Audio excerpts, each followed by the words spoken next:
We're not out there fighting anything other than crime. We see stuff that nobody should have to Put see. your hands back! Hands back! Hands back! Go! Get out of it, man. Get out of it! Get out of it! Don't move! Don't move! Okay. George 31, erect out. Don't go! Put it in paper. You're going to jail. Where else do you think you're going? You're listening to The Beat, Profiles of Police Nationwide. If you're watching on YouTube, by the way, sorry, better late than never. We're fashionably late, but that's okay. We figured out the audio issues, which thancfully, my producer's not here. He's in New York City today visiting family to bail me out, but I was able to figure it out eventually. But if you're watching on YouTube, that banner intro for The Beat Profiles of Police Nationwide features a 90s era Miami-Dade police car that was taken by my friend Ari Moss, who retired as, I believe, as a sergeant in the New York City Police Department when he was on a trip down to Miami in 1992. And I like going back because I loved watching this show with my grandmother on Saturday nights on Fox Cops. If you watch any of the old episodes from the 90s, early 90s to about 96, 1997, so many of them were in the Miami-Dade area. And those are some of the more classic episodes you could see, though. That was a great era for the program. And I have somebody that worked during that era, so he'll talk about a lot of the things that he did across almost 4 decades in law enforcement. Welcome back, ladies and gentlemen, to this episode 382 of the Mike the New Haven podcast. We're very happy to be back up and running on this Monday. No show Friday, but you get, nevertheless, this show this week. If you haven't checked out the previous episode, that was volume 76, I believe, of the Best of the Bravest interviews with the FDNY's elite with former New York City firefighter Craig Monahan, who began his career as a New York City transit cop before moving to the fire department in 1993, working his entire career in Ladder 5 down in Manhattan.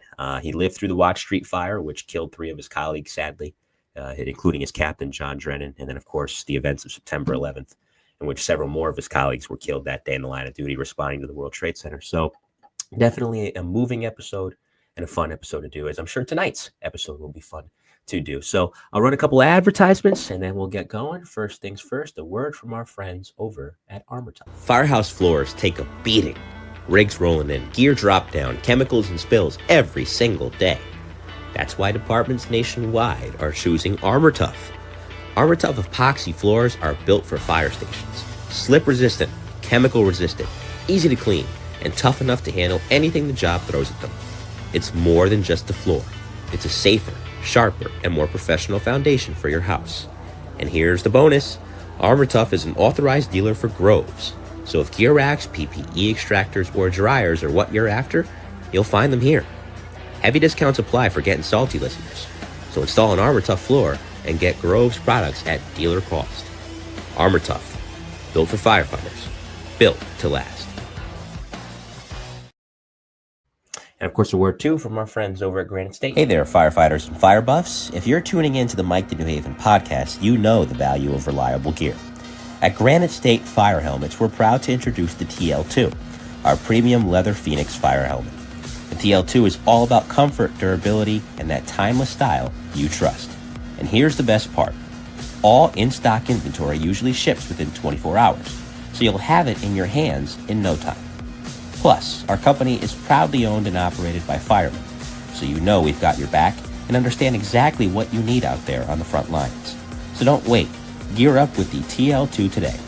Granite State Fire Helmets, where tradition meets innovation, and where firemen have you covered. Worth noting, too, they have a discount deal going on through December 24th. So even if you're not involved in the fire service, but you have somebody in your family who is, you may want to head on over to their website and get a good deal while you still can. There's a month and change to do it. You have no excuse if you really want to get the firefighter in your life a marquee helmet. Now, from the fire side to the police side with my next guest, 37-year veteran of law enforcement, whose career began in the heat and hustle of South Florida and ended with the legacy of both instruction and leadership, as well as mentorship, too. From uniform patrol to plainclothes narcotics crisis response to post 9/11 port security, he built a reputation as one of Miami-Dade's most versatile and respected police officers. A decorated sergeant, he was instructor to over 25,000 officers, and he's now a published author and podcast host in his own right as well, continuing to educate the public on what really goes on in the world of policing, especially as it pertains to South Florida. And that for this volume 21 of our miniseries, The Beat Profiles of Police Nationwide, retired Miami-Dade Sergeant Bert Gonzalez. Sarge, welcome. How are you? Hey there, Mike. Thank you for having me. Really appreciate it. Oh, thank you for being here. It's funny. I get a lot of emails for potential guests, and a lot of them are just kind of haphazard press releases that don't really fit what this show is about, which is primarily first responders. But Jessica Curtis sends an email to me, and I read it over. I'm like, I need to have this guy on. And so I'm very glad she put us in touch, and I'm very glad you're sitting here and we were able to work out those audio issues because you got a lot of stories and the audience needs to hear them. But before I pry into any of that, just tell me about where you grew up and where that inclination began in your life to want to pursue civil service. Well, I was born in Miami Beach, and it was a very brief stop. My mother was traveling from with my father with General Electric while he was working down here, but he was based in Manhattan. So right after I was born, right back to Manhattan. So I grew up in southern New York State. We lived in Queens for a little while. My brother was born, Pete. We moved up to White Plains, the Elmsford area, where my sister Marissa was born. And then we settled in 69 in Brewster. It's about 55 miles north of New York City. If you take Interstate 84 straight across, it goes right over to you in Connecticut.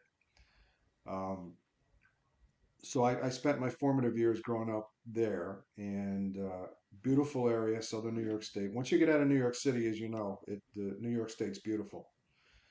Um, I what got the bug? Um, I'm not sure exactly when it happened.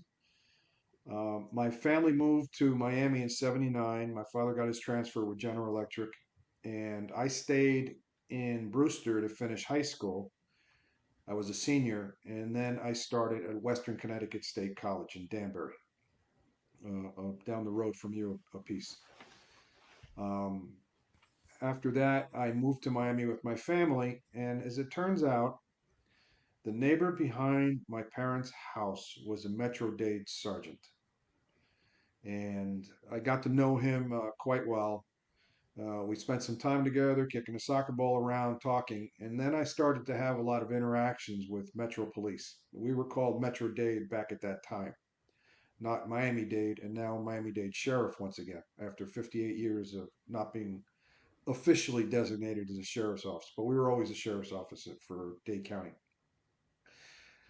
I was working for first a drugstore chain down here, Eckerd Drugs, and then a small credit and collections company. And then I really started to think about what I wanted to do. And Bob, the sergeant, was really rubbing off on me. And I got to see these guys in action. And then actually one day at Eckerd Drugs, I was an assistant manager there. I was sitting in the back,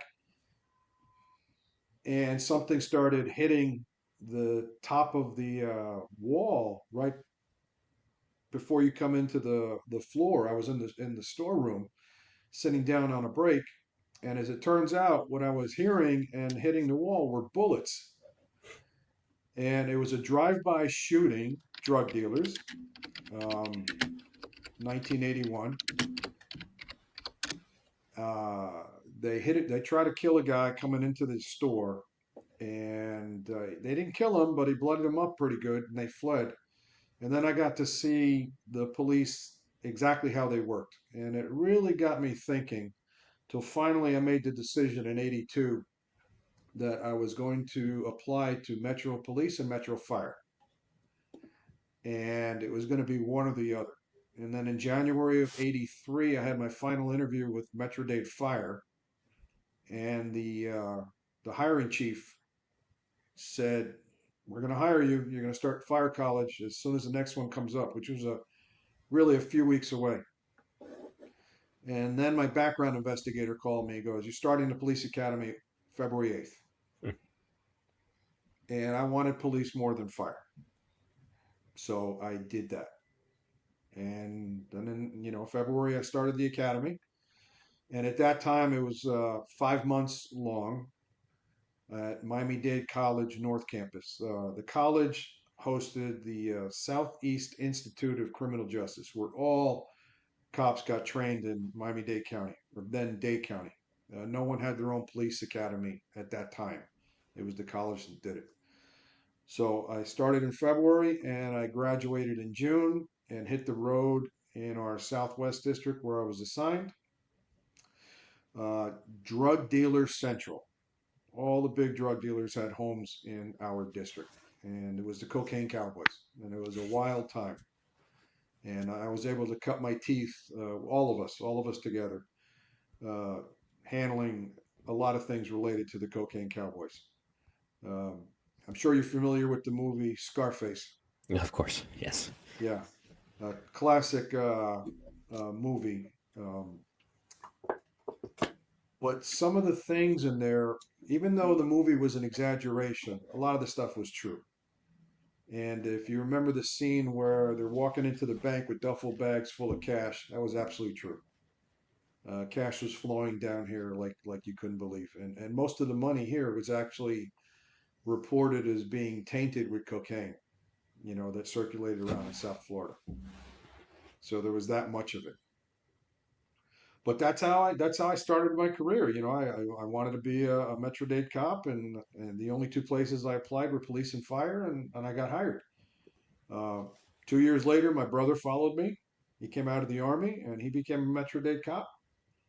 And then his wife, who was also they were military policemen in the army. She became a dispatcher and then later a cop. And then their oldest daughter, Alina, is now serving as a lieutenant with us. Later on, my son followed. He's a sergeant with us now, and his wife, Michelle, is a robbery detective. And my youngest daughter, Lauren, actually went through the academy, but it didn't follow through with it. So she's a paralegal now and doing great. Very proud of her. But not knowing when I joined the department, I started the family business because everybody followed me. And my brother's now retired as well. He did 30, and 23 of his 30 was in crime scene. So he was the real CSI Miami. But he didn't wear a blazer and he didn't drive a Hummer. He wore cargo pants and a polo. It was very dirty, sweaty work, I can assure you. I can imagine. I can Yeah. imagine. And that was the thing. I mean, you look at moments in your life, and there's people like that. There's people that they would have been happy in either career field if things broke differently and you became a firefighter. I know you want to police more, as you just said. I'm sure you could have carved out a great career there, but it's not just how it worked out for you, as we'll discuss tonight. As we'll also discuss, it worked out great for your family. As you said, it started the family business. And that era compared to what we're seeing now, some things have stayed the same. A lot has changed. Back then, I mean, the ports was all the rage because that's how these illegal narcotics were able to make its way into South Florida. And New York City was experiencing the same problems, lots of ports down there. But I feel like with Miami's proximity to Cuba, that created even a larger problem. So but with that alone back then, you really have to rely on senior cops who've seen it all, been through it all, and understand neighborhoods like that and, interdiction operations like that very well. Who were the salty guys that broke you in and really helped you find your footing as a rookie cop during, as you said, a wild time? A lot of the guys started in the 70s. The ones like my second field training officer, Al Goodall.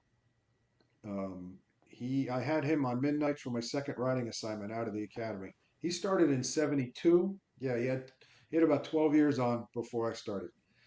So, he was one of those guys that came on and he was really good at what he did. He and the guys from his generation, so to speak, and a lot of them were former military at that time, a lot of Vietnam veterans came on. A lot of Vietnam veterans migrate to police work. It's a natural segue for them, and they were able to show us the ropes. The most important thing was officer safety. These are the things that are going to happen, and these are the things that you need to look for. You need to be able to read people, and that's what keeps you alive, is reading the signs, the way somebody's acting, the way they're looking at you, uh, body language. I mean, some guys will just come out and say, no, I'm not going to jail today, we're going to dance, and then it's on, right? And others you got to be a little more careful with. The quiet ones, very dangerous. um, but officer safety and all the older guys taught that to us, and they took us under their wing. And when we made mistakes, they jumped on us, and rightly so. Later on in my career, I did the same thing as I became a senior officer and a veteran. But the guys back then, it was a much different time. There was very limited resources for them to use, especially where the homeless are concerned or people with mental illness. Uh, there's only a couple places in Dade County at the time where you take someone that's in crisis, with a psychotic break.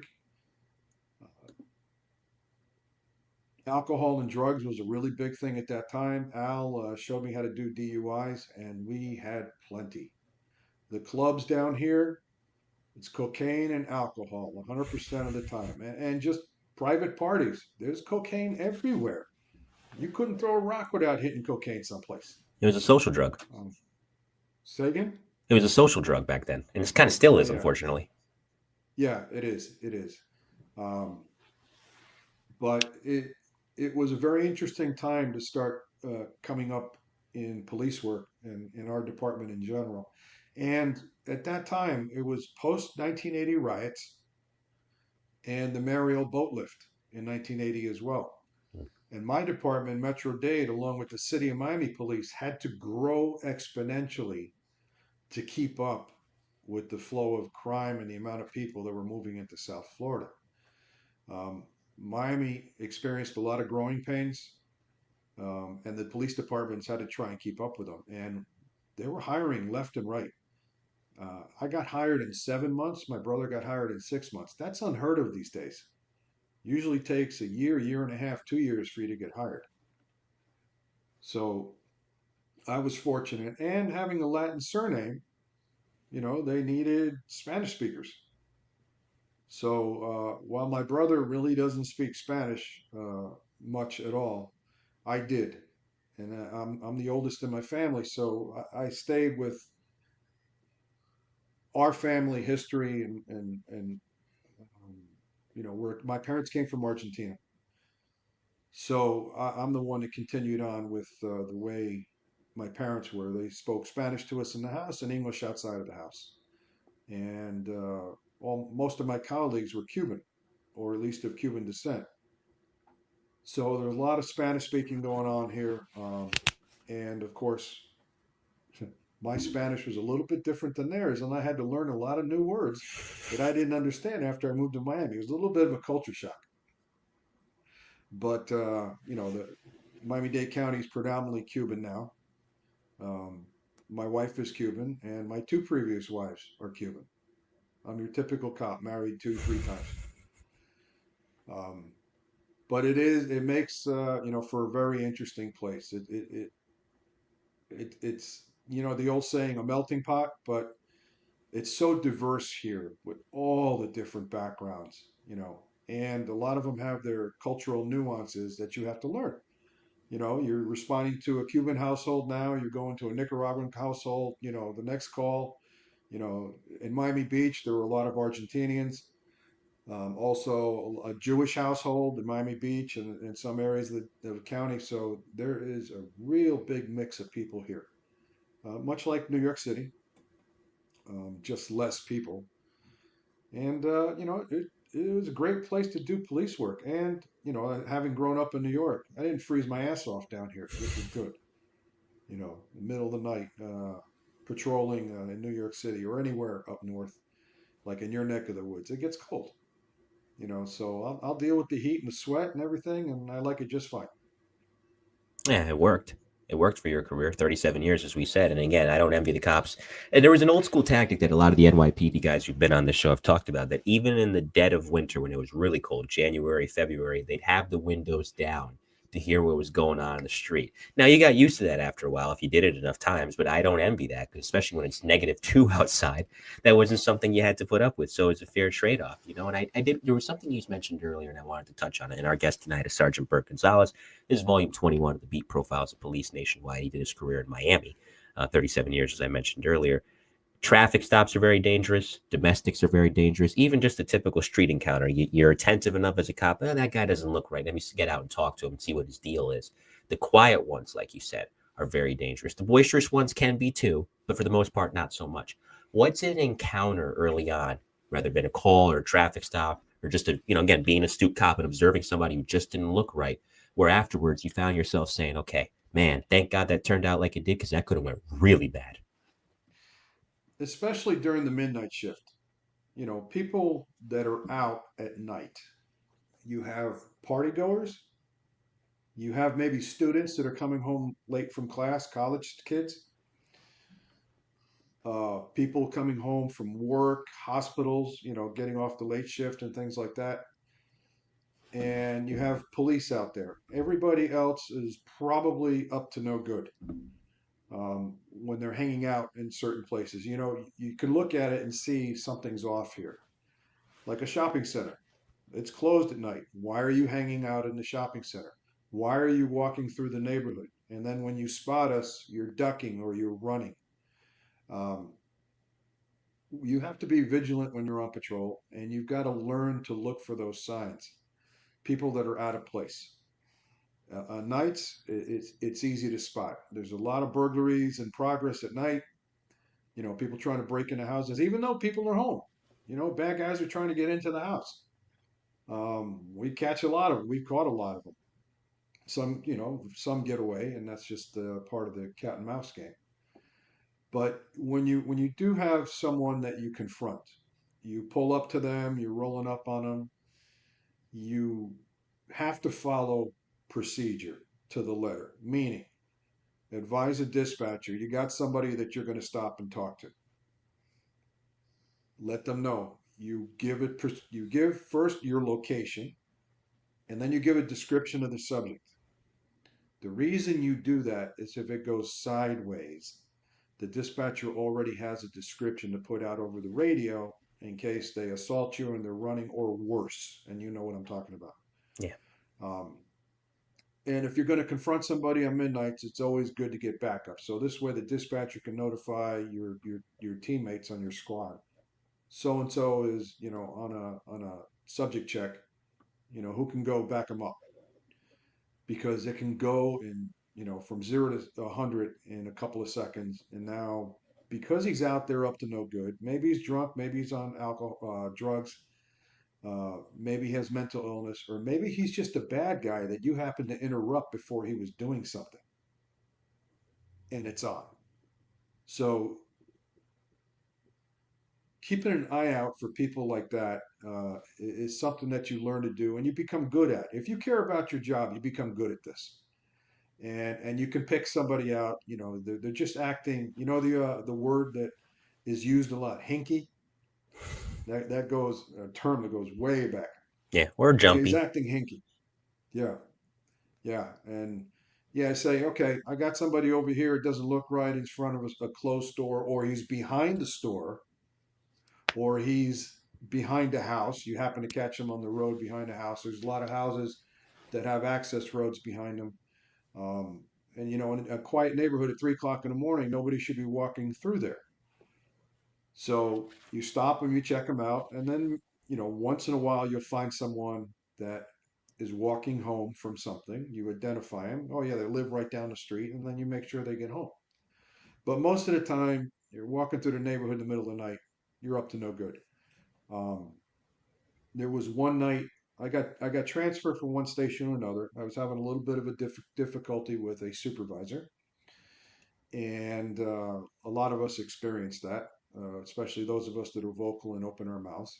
So I lost some skin, so to speak, when I was young because I was vocal.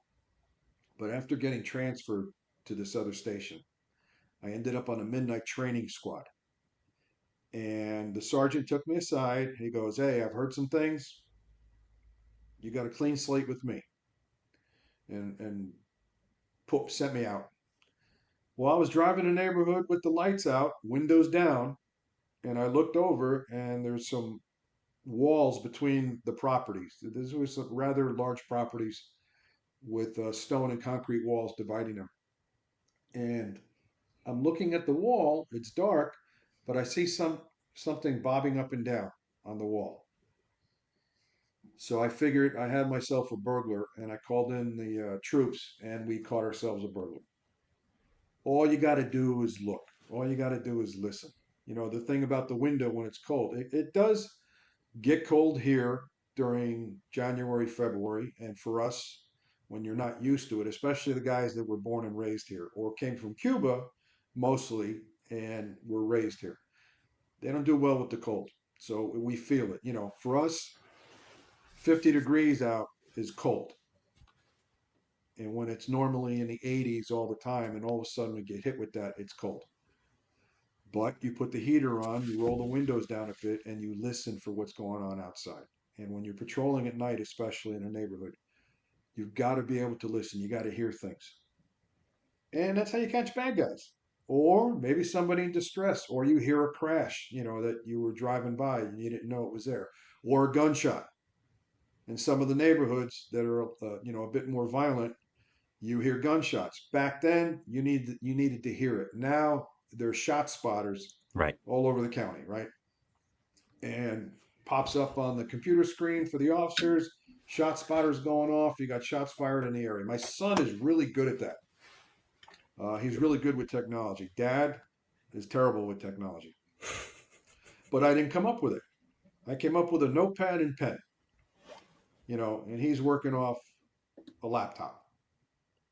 So it's different. But you had to learn how to do those things, and it becomes intuitive and instinctive.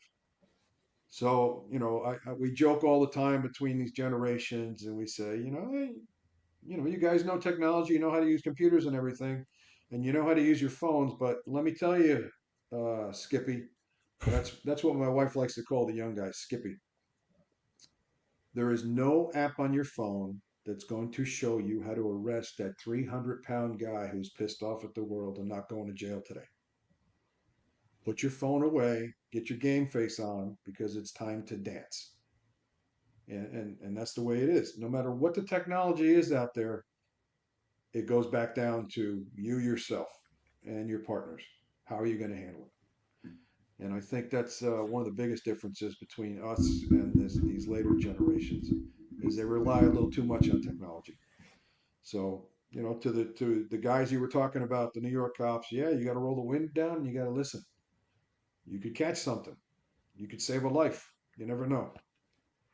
It goes back to something I wanted to ask you actually about presence too in the community, where it's not just the arrest, but just the sheer presence and being able to build relationships in the community. Part of being an attentive officer is that too. You get out, you talk to people a little bit, or even as you're cruising around your patrol car, you see a guy that, he's an honest guy, he works in the neighborhood, you make a little conversation with him. You never know down the road if you're doing an investigation, you're chasing a bad guy. That same guy could turn around and help you and say, hey, he went that way, or hey, I saw this. So when it came to Absolutely. building those relationships in between the collars you were making, tell me about that part of it too. Depending on where you work. So in Miami-Dade County, we're the sheriff's office. We handle all the unincorporated areas of the county. And I say we, and I'm always going to say we, even though I'm retired. No, of course. We don't have downtown areas for our police department. The city of Miami has downtown city with all the tall buildings and all the businesses and everything, more like New York City.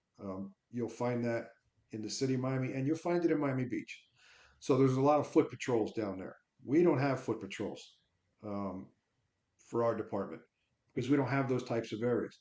We're very spread out, kind of like LA County, very spread out. You got shopping centers and neighborhoods.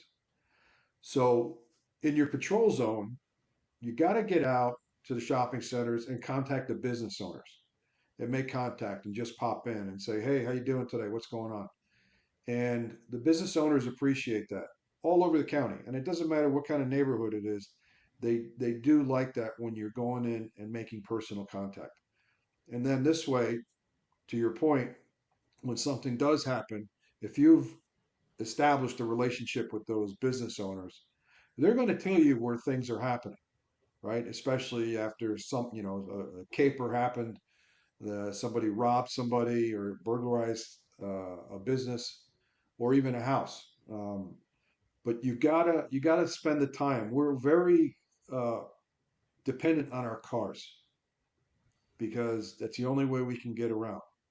Literally, the car replaced the horse for Dade County Sheriff. And that's the way it is for a lot of places. Miami, they have a lot of foot patrols in downtown. They got a lot of buildings, a lot of businesses that way where they can deploy officers like that, but we can't do that. Um, so you got to stop, get out of your car, and go and make contact. It's the only way to do it. And it does pay dividends. We also have officers, that work specifically community relations that do those kinds of things and go to the schools and go to, the crime watches for the neighborhoods and the businesses. As regular patrol, it is what you make it. Do you want to be visible, where you're patrolling and have people get to know you, or do you just want to go on patrol, call to call to call, and not worry about that? It all depends on the individual. Right. You got to care. You got to care. Sometimes we're so busy you don't have time to do those things. The afternoon shift, especially for us in any district, is super busy. It's call to call to call to call. On day shift, you have some time to do that in some of the districts. Midnights, as businesses are closing down, then all you're doing is patrolling those areas and keeping an eye out for what's going on.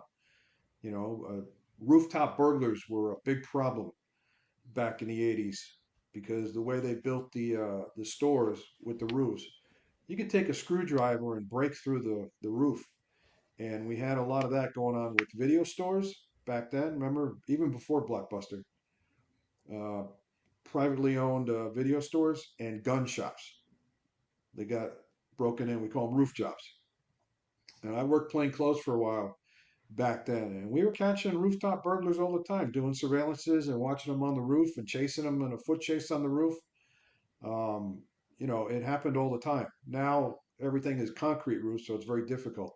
They got to get in through the back door. They got to go in through the front door by breaking glass. But another thing that we have down here, which a lot of businesses are doing, just like my wife and I have in our house, we have hurricane windows, right? Very hard to break into. It's basically bulletproof glass. So can you get into that? Yes, you can. You can destroy the frame with a crowbar or something, but it makes it very difficult. And bad guys don't want to spend that kind of time. They want to, break in, get in, and get out.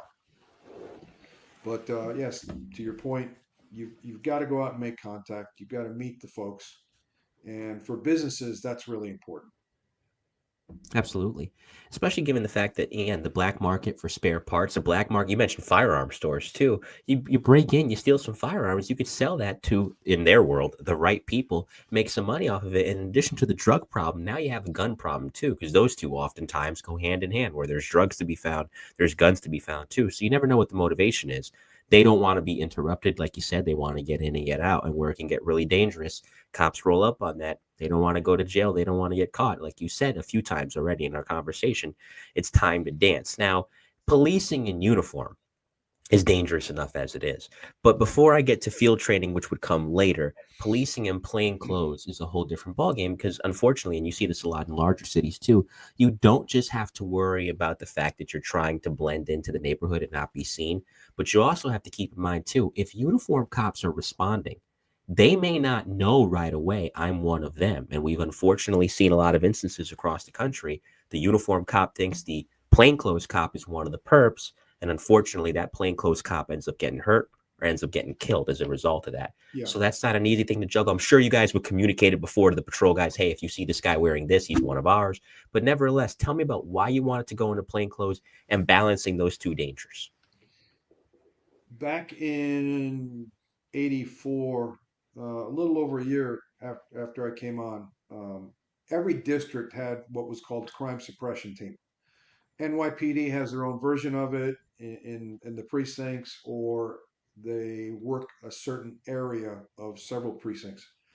For us, each district had its own crime suppression team. So you work plain clothes. You're doing a lot of surveillances. You're going after a lot of people boosting cars, breaking into houses, committing robberies.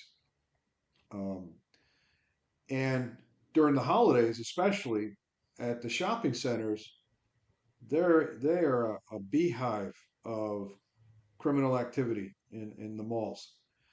People are stealing cars. They're robbing people in the parking lot. We had it so bad for a while um, with the driveway robberies, as we call them. What would happen is the bad guys would follow folks home that are driving nice cars, follow them into their neighborhoods, and rob them right in their driveway. So we did a lot of that stuff. But doing plainclothes work surveillances, when you're watching the crime, you guys are set up, you got an eyeball on some burglars or something, or some guys are trying to steal a car. I got to tell you, Mike, it's a real rush when you're watching it going down. And I remember one time we had a movie theater that was getting hit all the time. The cars in the parking lot were getting hit all the time. So we set up a surveillance. We had six of us, everybody in their own unmarked car, and the cars, are a variety of different cars, from a van to an older car, nondescript cars. Um, and I got out on foot, and I got up maybe within 20 feet of these guys trying to break into a car.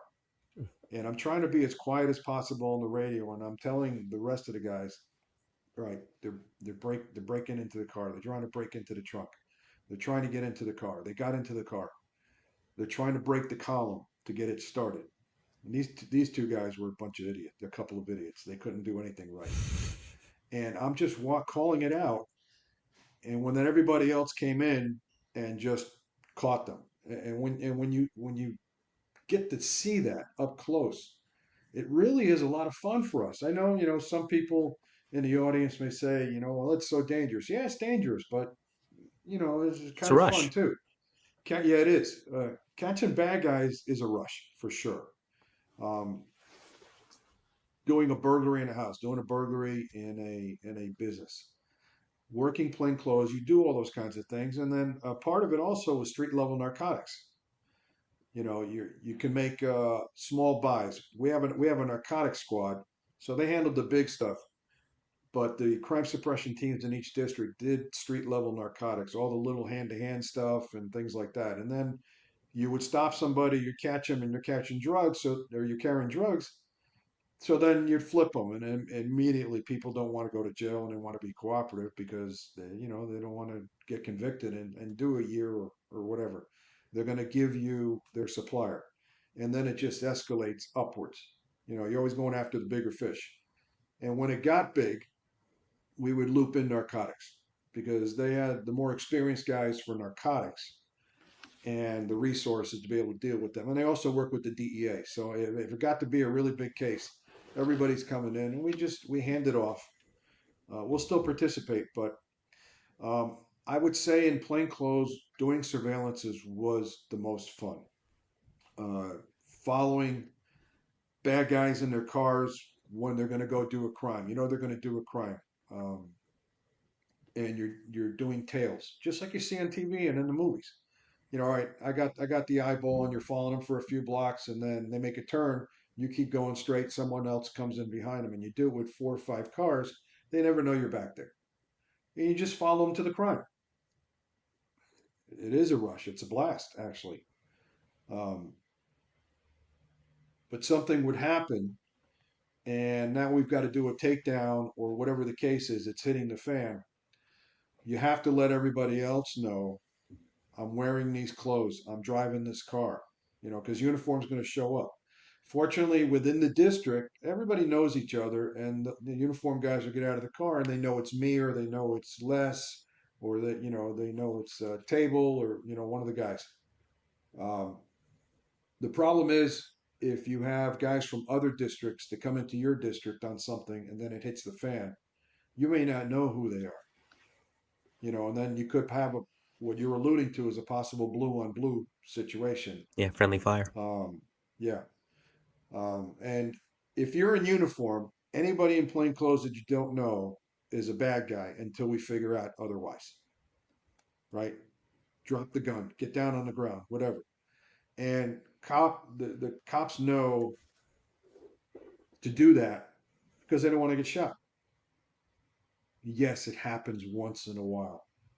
Fortunately, it hasn't happened here per se, not in my experience, although my old partner, who's no longer with us, was shot by his backup on a call, Mm.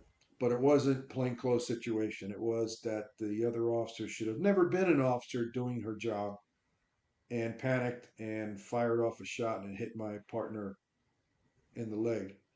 and it blew out his femoral artery. Oh my He God. died of Ugh. neurological issues many years later.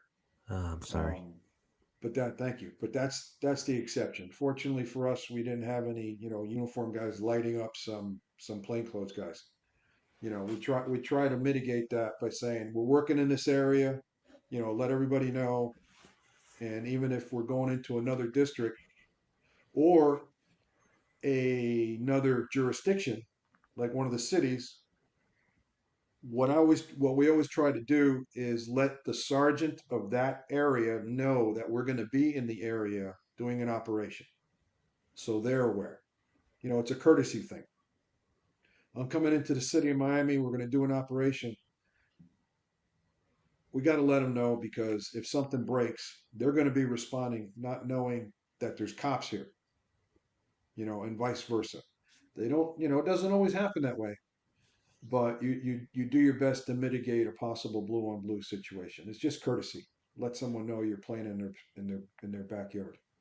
So I'm glad you touched on that because I brought this up before. I remember seeing a rerun of a Miami Vice episode years ago, and obviously it's not a reflection of real life, but I bring this up because it kind of correlates to what we're talking about. Don Johnson's character, Detective Crockett, is rather chasing after a bad guy. A couple of uniform guys pull up, and they're telling him, "Stop, freeze!" And he shouts as he's chasing the guy, "I'm a cop!" And he holds up his badge, and then they assist in the chase. Now it doesn't go down like that, but nevertheless, you have enough to worry about as it is with these busts. You don't want that worry too, so it mitigates, again, good communication mitigates a lot of those factors before they could even become factors. And I'll ask you again, major cases get handed off, as you said earlier, but this is the cocaine cowboys era. And even after that era had particularly peaked, it's not like it stopped. It may have declined a little bit, but it still kept on going. You're not tracking the major dealers, but the peasants doing the street work, you can get and bust those guys all the time, and at least inconvenience the major guys on top if you're not going to be able to stop the whole operation. You talked about the rush earlier. What's one bust from that era that stands out as, man, that was a really good takedown? wow, it's hard to recall those kinds of things. Usually, something that ended up in a chase, a crash, a foot chase, a fight, and then take them into custody. And there's a lot of that. Chases were very prevalent back then. They're not prevalent today. Back in the late 90s, early 2000s, my department, as many departments, made the chase policy more restrictive because we had civilians getting killed, getting hit by the bad guys, and we also had officers getting hurt and killed nationwide. Yeah. So chases are very dangerous. I got to tell you though, there is nothing like a police chase, to be involved in. It is the ultimate rush. You're scared out of your mind at times, but driving like that, especially when you get up on the turnpike or one of the highways, and you're chasing the rabbit, as we call it. I've been in a lot of fights. Fortunately, almost all of them were with other officers. I was in a fight one time by myself, and that was my fault, but I got out of it.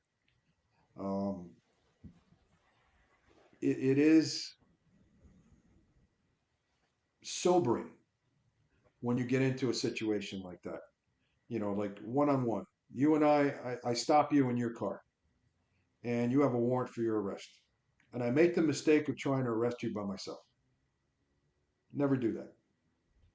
There is no rush to arrest anybody. There is no rush to get involved in anything unless it's an exigent circumstance that's happening right in front of you right now. Other than that, you have time. Get back up in there, get two or three guys with you, and this way you have a show of force that, the guy is probably going to back down and comply. Doesn't always happen, but that's the safest way of doing it. Any one incident, I would have to say the most harrowing had to be when my son's godfather, Gary, and I, we were getting ready to transfer at the end of the shift. It was about 9:30. We get off at 10. We're driving up the road, getting going towards our station, and a call went out, man at the door with a gun. Mm. And this was January 7th, 1987. Gary and I looked at each other and said, listen, we're going to be passing the other guys. We're not too far from here. We need to go. And we roll up on the house. Everything is dark. And I pulled up catty corner to the house. One of the things you never do on a crime or a domestic or anything like that is pull up right in front of the house. I see it on TV too many times. And it drives me insane when officers are doing that and when they stand in front of the front door when they're knocking on it. You never do that. So Gary went right on this side of the house, and then I had to go in front of the house, but I went down the street and I came around the side. I didn't go to the front door. And as I'm working my way around the other side of the house, I get to a big picture window and I peek in. And I see a guy looking out the peephole at the front door, and he's holding a 30 caliber carbine rifle in his hands. And then I see a 12 gauge shotgun on the couch. I said, okay. I got on the radio quietly. I told the dispatcher, I got bad guys inside with guns. I only saw him, the first guy. I made my way toward the kitchen sliding glass door. And when I got to the sliding glass door, the 18-year-old subject, the guy at the door was 56. The 18-year-old subject met me right at the glass door. I had my gun out. He had a semi-auto in his hand. He looked at me and I looked at him, and we both did this. And I said, oh shit. Okay. And then he ran back in, and then I ran to a big fire pit that they had for barbecuing. It was concrete. So I took cover behind that, and I got on the radio, told the dispatcher, I got another bad guy with a gun, just confronted him. Then while we were there, I'm looking at it, Gary's on the side. The third subject, the 32-year-old in a blue suit, comes out of a bedroom, which was next to the kitchen. And behind him is the family in their pajamas. It was a husband, wife, couple of kids, and grandma, or abuela. And they made their way towards the sliding glass door, and he's yelling at me, going, everything okay, everything okay. And I got my gun trained on him, and I'm telling him to come outside, and he wouldn't do it.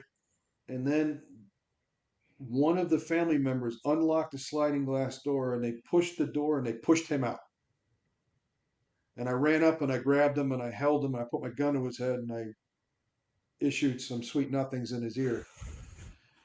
And then I dragged him over to the side and gave him to Gary, pat him down really quick. Gary cuffed him. He didn't have any weapons. And then I went back to where I was. So now we've got 3 bad guys in the house. We got the family. We rescued the family. And we held the perimeter. I'm on the job 4 years at this point. You know, I'm still new car smell, as I like to call it. The senior guys came, the sergeant came, called for special response team. That's what we call our SWAT. And they came and took over the perimeter, and they ended up talking the guys out after about 2 hours. One of the guys on the SRT team later on became a very good friend of mine and a partner. And they basically told them, come out or we're going to come in and kill you. Well, these guys hit the wrong house. The house next door had the cameras. That was the doper house that they were trying to hit. So these 3 guys, we took them into custody. And then when the state attorney's office did the background check on these animals, the 56-year-old at the front door, his background was doing truck hijackings. And what he would do, he would follow his guys after they hijacked a truck. And if a state trooper stopped him, he would drive by and shoot the trooper. So he was the enforcer. The guy in the blue suit ended up escaping from the Dade County stockade. Don't ask me how he escaped. You got to have some inside help to do it, but you know. And a couple of months later, the Costa Rican police found him, and he was extradited back to us. But when they found him, he was in an apartment on the 5th floor, and I guess he couldn't fly. because he went out the fifth floor apartment and he came back in a body cast with a broken arm and broken legs. And then they went to trial, but they ended up pleading out eventually. They got the 32-year-old and the 56-year-old got 25 years, two 25-year sentences, and the 18-year-old got 25 years. I can tell you in all sincerity that had Gary and I gone to the front door, you and I would not be having this conversation today because this guy would have killed us. I would think that one really got my attention afterwards. When the adrenaline's going, you're all in. And then afterwards, you stop and think about it and go, holy crap, that was really close. I've had a couple of really close calls, but that one I would say is the most. Had the training from the older guys and in the academy not kicked in and we walked to the front door, it would have been over. And there's so many instances like that where it's happened. Again, I mentioned traffic stops earlier. Cop doesn't know. I recall this story, 1998, where Detective Randy Bell and his partner, I forget who his partner's name was. The guy has a gun in the back seat. They didn't detect it. He ends up executing both detectives. These guys were from Tampa, PD. And then later on, a trooper rolls up, and I believe the trooper had no idea as of that moment that a manhunt was going on, and he's executed at a traffic stop. So sometimes it's that situation like that you rolled up on. You don't know for certain what's going on, but your gut is telling you something's very wrong. And that's the difference, ultimately, like you described, between being able to make a great collar out of it or being another face on the Officer Down memorial page. What the general public doesn't understand, and they're not aware of it because they're not involved in the profession, or you don't have family or friends that are on the job. A traffic stop is the single most dangerous thing a cop does because, to your point, you stop the car for a traffic violation. They roll the stop sign. They've got a tail light out, and your intention is just to tell them they have a tail light out. So I don't know how many people I've done this with. I stop you just to tell you, hey, you got a tail light out or a brake light out. Because if I don't stop and tell you, how would you know? And you can't get it fixed. And that's my only intention. But I really don't know who you are. I don't know who's in that car. I don't know what you're involved in. You could be a murderer, a rapist, or a robber. Or you could be somebody with a warrant, or you could just have a suspended driver's license. Or you panic. The police stop you and you panic and you flee. But no one knows, we don't know what that person is like in that car. There's nothing telling us. You can run the tag. Maybe he just stole that car and it's not in the system yet. So the officer doesn't know it's a stolen car, but it just got stolen. Or they just committed a crime.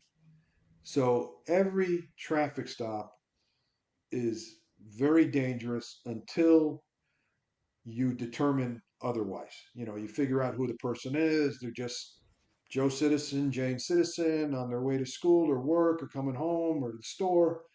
And you just stopped them for the violation or just to tell them, something was wrong with their car.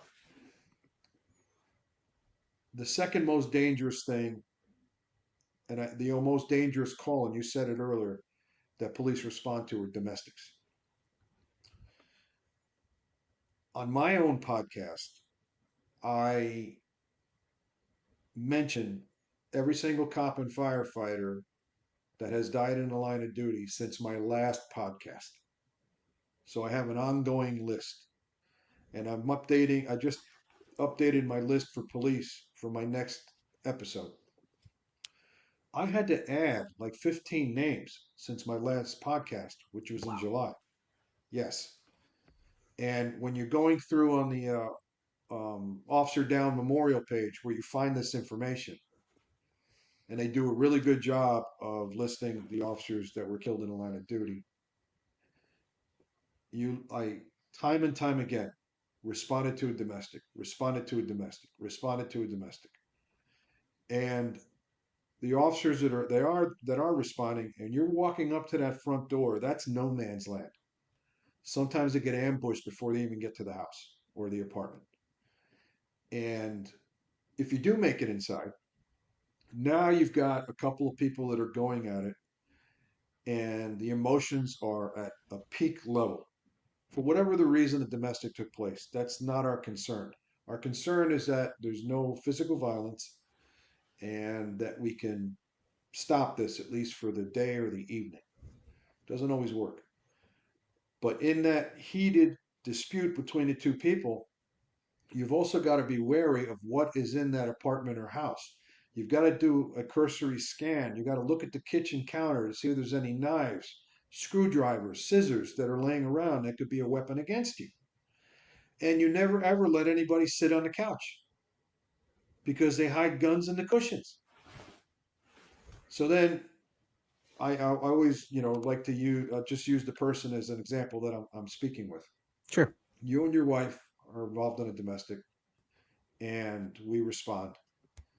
You battered her. That's usually the case. Usually the man is the one that batters the wife, although, it goes the other way too.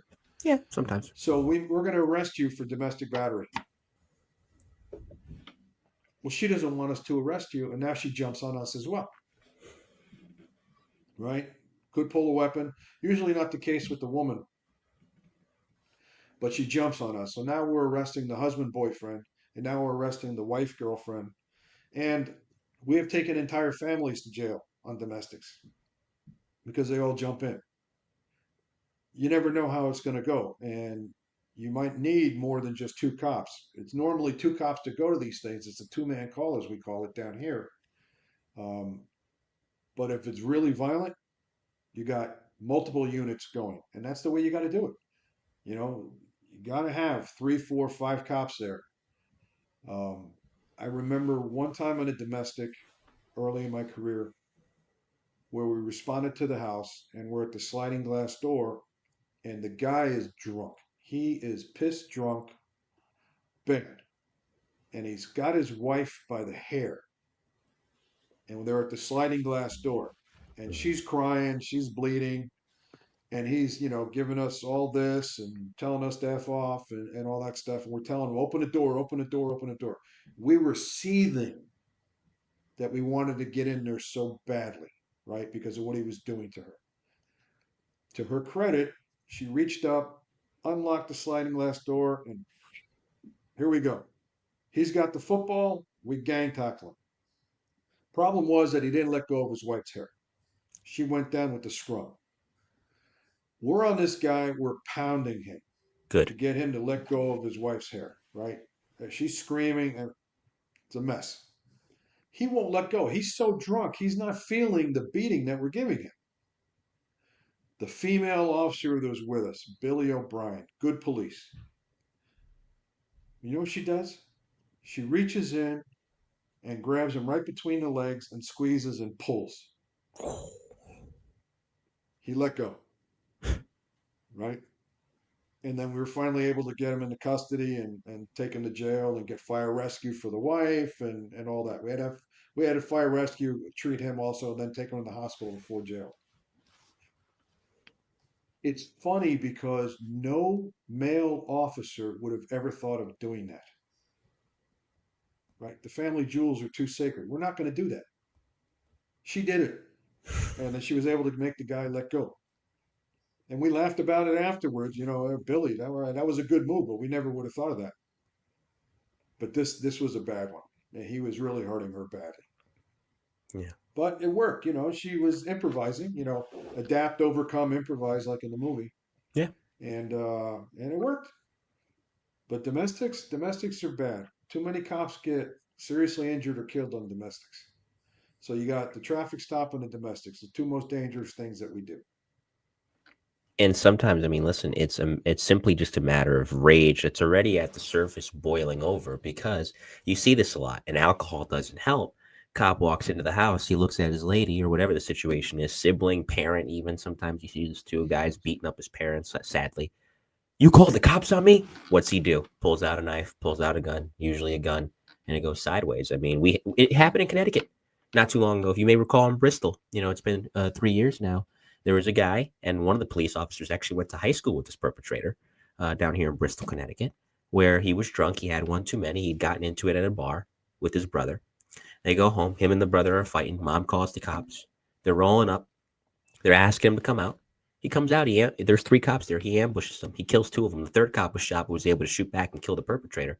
Just like that. They didn't even get the chance to ring the doorbell to have him come out on that domestic when this animal comes out firing. And that was a very tragic situation that took place. The anniversary just passed in October of 2022. All of this is segueing perfectly into what I wanted to hit on next with you, which is all these experiences, some positive, some not so positive. The common theme with both of them, no matter how they went, is they teach you something.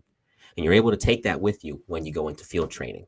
And they need experienced guys and gals like yourself to be able to teach the next generation, have them understand it. Like you said earlier, right? It doesn't matter how much technology you have or how strong and physically well built you may be. You have to be able to use your mind with this job and be able to improvise, because things can change in a heartbeat. So what made you, well, I'll ask you first, what made you want to study for sergeant, and what made you want to take that step in training the next generation, given the fact that despite those difficult calls, you were having fun out in the field? So when I was a young officer, following the lead of many of the guys that came on before me, either before me by a lot, like my second field training officer, or my other 2 field training officers who had 2.5 years on respectively. Number one, you got to have the desire to pay it forward, to train other guys. And we were hiring so many that veteran cops with a lot of time on, at least 10 years or more, there weren't enough of them to train the new guys coming on. So then you have field training officers that had only a couple of years on. But I can tell you that 2 years working within our department anywhere could be 5 or 10 years in most other departments. You gain experience so fast, especially at that time. So at 4+ years on, I decided to become a field training officer. I wanted to help pay it forward. I had really good field training officers. I had some great sergeants. So I wanted to teach. And the department was in desperate need of field training officers. So then I did that for a little while. Then I stopped field training and I got involved in driver training. I became a driving instructor early on. So for 36 of my 37 years on and off, I taught police driving, which I love to drive a car. I mean, I have a passion for it. And I like motorsports, racing, Formula One, IndyCar. So, and driving a police car, like I told you, in a chase or running lights and sirens, it's a lot of fun. So I did that. Um, then I wasn't a field training officer for a few years, and then I decided to do it again. It rekindled my desire to teach again. And believe it or not, you as a field training officer learn so many more things while you're teaching than you did before you were teaching. Because now you're responsible for this new person that came out of the academy, and for everything that they do for the month that you have this rookie, as we call them. The out of the academy, in the academy, they're cadets. You come out on the road, you're a rookie. Technically, you're called a probationary police officer, but colloquially a rookie. And as you're teaching them, you're learning things, and then you say, "Oh, you know what? I didn't know that," and it makes you a better cop too. So I had a lot of fun teaching them, and then watching someone get something when something clicks in your rookie, and they go, okay, I figured it out. That is very gratifying to a field training officer, that when the rookie figures it out. It's kind of like your kid. I'm a dad. I have 3 kids. I have 5 grandchildren. Um, you figure uh, it's a very proud feeling that when your rookie figures something out or they progress to the next level. Conversely, if they're struggling, then it's on you to try to fix that. You've got to work around whatever their weakness is and get them to do better. And that's very gratifying and satisfying. So at the about 14-year mark, I'd already been a field training officer. I was currently a field training officer on my second go round. I decided that I needed a new challenge. I was getting a little bored. So then I went for sergeant. And I got promoted in April of 98. I had 15 years on already, so by no stretch was I a rookie when I got promoted. No, Unfortunately, these days we've got guys with 5 years on getting promoted to sergeant. That is not. it's not We gonna end we well. we disagree with that. Yeah, Yeah. you still haven't learned how to be a cop yourself, let alone supervise cops now, which can be very difficult. And becoming a sergeant is very challenging. They say it's the hardest supervisory position to attain and to learn how to do because you went from an officer that you were responsible for yourself and you had your peers to now you're responsible for a group of officers with all of their personalities and um, nuances as far as each individual is concerned. So cops are usually alpha dogs. So now you are in charge of an alpha dog or an alpha lion group. You know, you've got to be the lion tamer when you take over a squad. And it can be difficult, but I needed the challenge. I accepted it. I got it. And it was a lot of fun. For 22 of my 37 years, I was a sergeant. So, and I never wanted to progress after that because now you're starting to get more involved in more paperwork, staying in the station, politics, dealing with the administration. Whereas a sergeant, you're more on the street. You're with your guys. When it's hitting the fan, the sergeant's responsible for starting to mitigate the scene. No matter how small or how large it is, the sergeant has to take over. And I enjoyed being out where the action was. I did not want to be in the politics and having to be in the office all the time. I hated being in the office. Even though as a sergeant, I had a lot of that I still had to do. So, um, sergeant for me was good. My wife, Rosie, kept pushing me to try to go further. Take the next test, become a lieutenant, and take a next test and become a captain. A captain is 100% administrative in the station, politics all the time, headquarters and all that. That's not me. That's not me at all. I like it on the street. And then there was the other side, the training aspect and the different things, the disciplines that I was involved in training. So um, that's why I became an FTO and that's why I became a sergeant.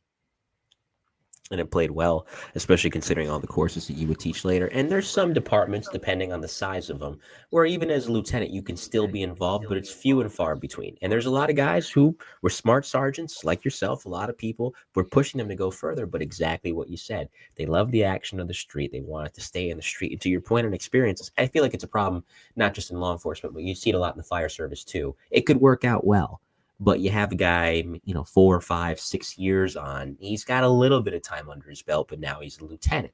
And maybe that, you can make the argument that maybe too soon of a jump. So experience, I feel like 7, 8, 9 years, in your case, 15, practically almost, that was a decade and a half, quite literally. That's a good time to move up because you can take that experience with you. It makes the transition, a little less challenging, even though there's still a lot of challenges to be had. Now, you mentioned scene management and you touched on that pretty well. You've seen this a lot recently, and Parkland happened a couple years or so before you retired. And this really came to the forefront of the nation's mind with Columbine really starting up in 1999. Active shooter response, a lot of population due to parties. We think of Miami. I mean, even though you weren't involved in this part of it, but downtown Miami, of course, spring break is going on. Any sort of public event where there's enough people, whether it be religious, sports, you name it. It's a scary thought, but it's something we have to unfortunately have at the very forefront of our psyche these days. Not an easy course to teach, but what did you want, without giving tricks of the trade away, of course, what did you want your officers to know specifically about that? We'll run through some of the courses you taught. So in 1998, shortly after I became sergeant, I was eligible to join the Mobile Field Force Training Committee. This is a department-wide committee that trains all of our officers in crowd control. And it's a big group, north end, south end. And during that time, post 1999, while we were doing the crowd control training every season, every spring was mobile field force season for us Yeah. because it wasn't quite so hot because you got riot gear on, you're outside, we're running around with gear and sweating and fighting, simulating crowds and things like that, violent crowds. The department needed to better train our officers in an active shooter response. So the Mobile Field Force Committee, in addition to its crowd control duties, also became active shooter instructors.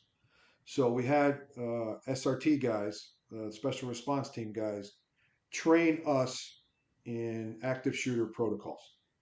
So then we can turn around and train the rest of the department. So after let's go to 99. You mentioned Columbine. That was the watershed moment in the United States for active shooter response. Now I'm going to get into a couple things that's going to upset a few people in your audience.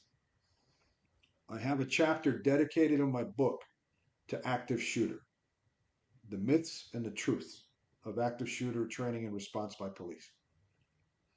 Columbine, the two kids from the trenchcoat mafia went inside and they were doing their thing.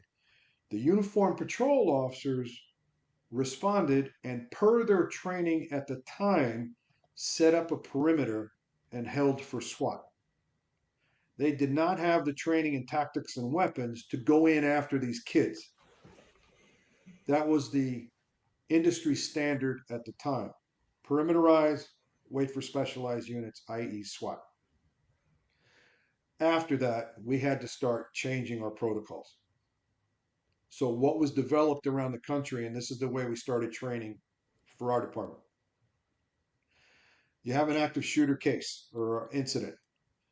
The first 2, 3, 4 officers that are responding form what we call a contact team. They don't perimeterize, they don't do anything, but go inside in a formation that we trained to give 360-degree coverage of this formation, and you go towards the sounds of the gunshots. The gunshots means people are dying. Your only objective at that point is to go and neutralize the threat. Now, when I say neutralize, what do you think I mean? Kill them. Right, exactly. Yeah. There is no rescuing, there is no helping out people that are wounded or anything like that. You go towards the sound of the gunfire and you put down the bad guy or bad guys. Okay? That is your only job. You're not waiting for anybody else to respond, SRT, SWAT, nothing like that, no perimeters. The contact team goes in immediately. And that became the industry standard. And it's been very effective. We've had some incidents around the country where officers would arrive and just form that contact team. A contact team could be 2 guys, but you prefer 3 or 4 or up to 5 because the more guns you have trained down range toward the bad guys, the better it is for you. No one wants to get into a confrontation. It's bad for everybody. But when you respond to an active shooter, chances are 90% you have no idea of the layout of the building, the mall, the office, the school. You have no idea how many subjects there are. You have no idea how many weapons they're carrying or what type of weapons they're carrying. Generally, they carry rifles because the effective range of an AR-15 is like 500 yards or an AK-47 is 700 yards. That's a long distance. I mean, when you think about how long that is, 5 football fields long. That's how far, you're in danger, responding to this. But your job is to go in there and neutralize the threat. And we trained and trained and trained on this for years. Now you mentioned Parkland, up the street from us, up in Broward County. So this is the part where it may upset a few people. Deputy Peterson responded to the active shooter. He was at Building 12 where it was taking place. What he should have done is say, I'm at Building 12, have units meet me here so we can make entry. Per the training, Broward Sheriff's Office trained the same way we did, contact teams, and then followed by rescue teams for the people that are wounded. He didn't do that. Now, he was a 32-year veteran. He was close to retirement. Was he afraid? I'm sure he's afraid. We're all afraid. All right, let's put that out there. We're all afraid. But you've got to overcome that fear in order to go in there and do your job. He didn't do that. A lot of people were calling him a coward. Had he gotten the units that he needed, the other deputies, and made entry, It never would have been the controversy. It would only have been the usual outrage about gun control. Instead of he didn't go in and people died. Part two to that is a captain from Broward Sheriff responded to the scene, and the higher rank usually takes over and starts managing the scene. This captain started setting up a perimeter. You don't set up a perimeter. That was a huge mistake. What you should have done was send more officers to make contact teams or form contact teams and get into that school. You can have one contact team, you can have two, you can have three, you can have four. It doesn't matter. You got to go find the bad guy. That was a mistake. Coral Springs police SWAT guys arrived and went in and made entry. Broward Sheriff never did, and it was their responsibility. Nicholas Cruz, the shooter, mingled with the students as they were fleeing out of the school, and they ended up finding him in a McDonald's. He just put himself with the other kids and went to hide in a McDonald's. The Coral Springs officers actually got in trouble for responding. Don't ask me why, that's politics. Per usual. But I can tell you that it was a mistake the way Broward Sheriff handled that. We're never going to know, how Officer Peterson felt. I'm sure he was afraid, absolutely. But had they formed the contact team and made entry, then it never would have become the controversy that it did. Still, students would die because by the time the call goes out to police, people have already been shot. That's just the nature of the beast. It's just how fast we can get there and try to mitigate the problem. But those are the truths about active shooter response. Now, after Parkland, my department, Miami-Dade, started training officers to go in by themselves. I don't agree with that. Why? You're probably going to commit suicide because you're going into that unknown environment. You're not familiar with the grounds. You don't know how many subjects there are, what kind of weapons they have. Did they set booby traps? A lot of active shooters set booby traps. The two kids in Columbine took propane tanks for barbecues and set them up as booby traps, knowing the police would be coming. The booby traps are for the police. And even afterwards at their homes, they booby trap the doors and the windows, knowing the police eventually are going to go there. Hopefully they can take out a couple of cops with them, once more onto the breach after they've been killed or taken into custody or killed themselves. There was a point where 56% of all active shooters shot themselves before the police arrived. But going in by yourself, if I respond to your house, Mike, on an alarm call, that's a two-man call because there may be bad guys involved. An alarm call, a domestic, two-man call. Burglary in progress, two-man call. A robbery in progress, two-man call. We never send one. So now in an active shooter environment, you want to send one officer? You're going to make him a martyr. Most of us absolutely do not agree with that. Yeah. And this is what will happen. The officers responding, knowing that now the department trained them, go in by themselves. Some of them are going to be so scared, they're going to take the long way around and arrive late. If you're not there, you can't get in trouble, can you?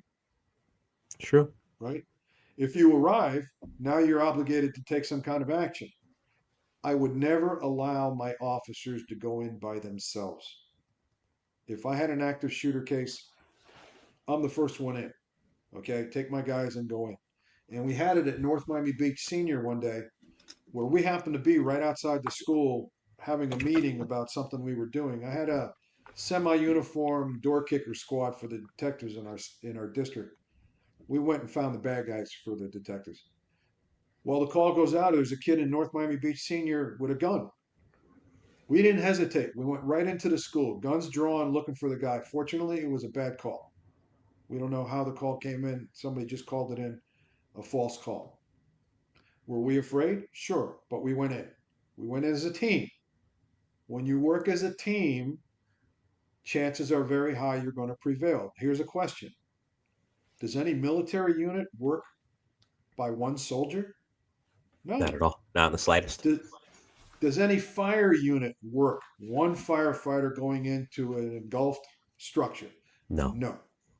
So now you're expecting a lone police officer to go into that kind of threat environment?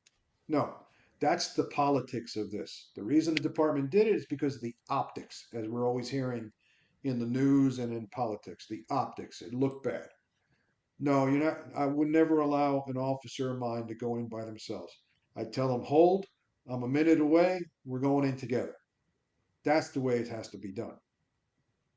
Going in by yourself, your chances are you're going to get killed, especially if they have a long weapon. And An that's, officer has a sidearm, yeah. you know. So that's the absolute truth about active shooter response. Um, there's going to be some people that disagree with me, but you know what?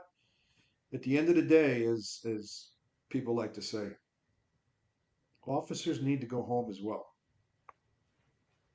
You're not going to sacrifice yourself by being stupid. You may sacrifice yourself by doing your job. That happens. It happens all the time. It happens every week in the United States.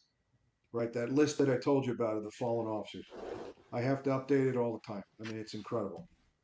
But you're going to put yourself in that situation by yourself with unknown subjects and weapons? No. That's insane in my opinion, and the opinion of many of my colleagues. That doesn't work. No other job. The soldiers, special forces. Nobody works alone. Nobody's a Rambo. Nobody's a Mandalorian. We like the movies. It's exciting and everything, right? Chuck Norris, Steven Seagal. No, you don't function that way. You got to work as a team. You got to go in together, and that's the way it's done.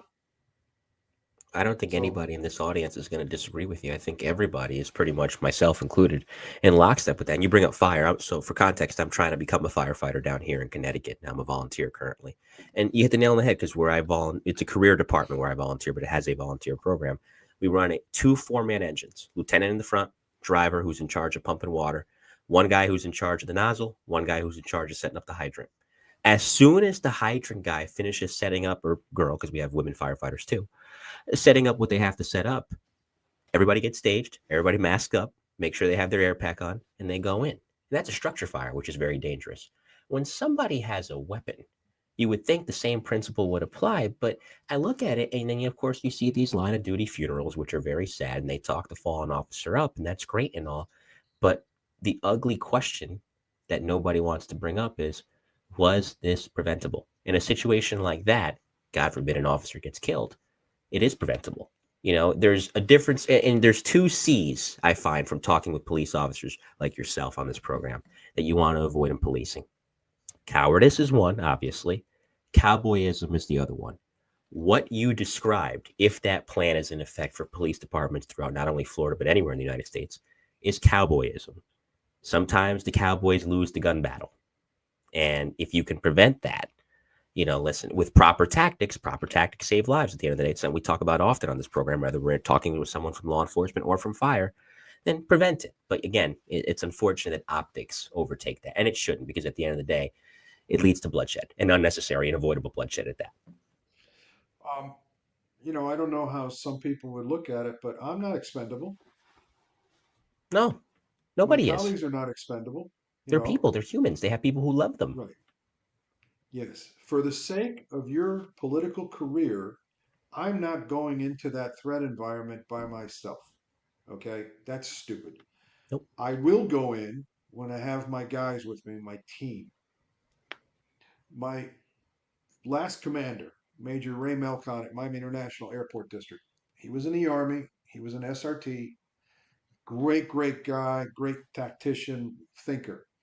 He was at a school function after Parkland, and another parent of one of the kids came up to him, knowing that he's a police officer and he was a lawyer, and he wanted his opinion on Parkland, right? Because he was trying to sort of, what's the word I'm looking for? He was trying to pigeonhole Ray into saying something that would be controversial.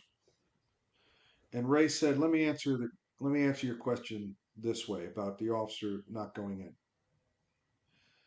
He said, police and fire, firefighters, when they respond, and you nailed it on the head. When they respond, an engine company responds, you've got an officer and you got 3 firefighters. So you've got 4 together all the time with a supervisor in the scene. When a rescue truck for us responds as well, and in our case, it's 3 firefighters. One's an officer, 2 paramedics, right? So now if you have an engine company and a fire rescue truck, you got 7 firefighters with 2 supervisors. If you have a couple of engines, it just grows, right? Right. So they do exactly what you said. They stop, they formulate a plan, they see what the structure is doing. All right, this is how we're going to go in, this is how we're going to attack this. No, a firefighter never goes in by him or herself into an engulfed building with a fire extinguisher, do they? Right? Okay. So now what you're asking is for an officer to go in with that fire extinguisher, which is the sidearm, right? It's akin to the same thing, by themselves into an unknown threat environment in a fully engulfed building. In the case with bad guys with weapons inside, that's an engulfed building. Let's look at it that way. And he's going in with his fire extinguisher sidearm. Maybe he has a rifle.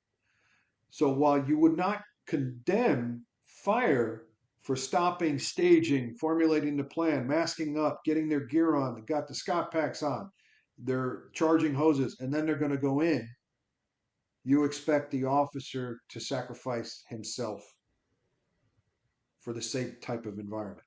A fire or guys with guns? What's more dangerous? You know, it they're both extremely dangerous. But the guy with the gun poses more of a threat. Right. They can see where the fire is, right? You can't see where the guy with the gun is. Exactly. So I know it's a long-winded way of getting to that point, but it's so important that people understand that.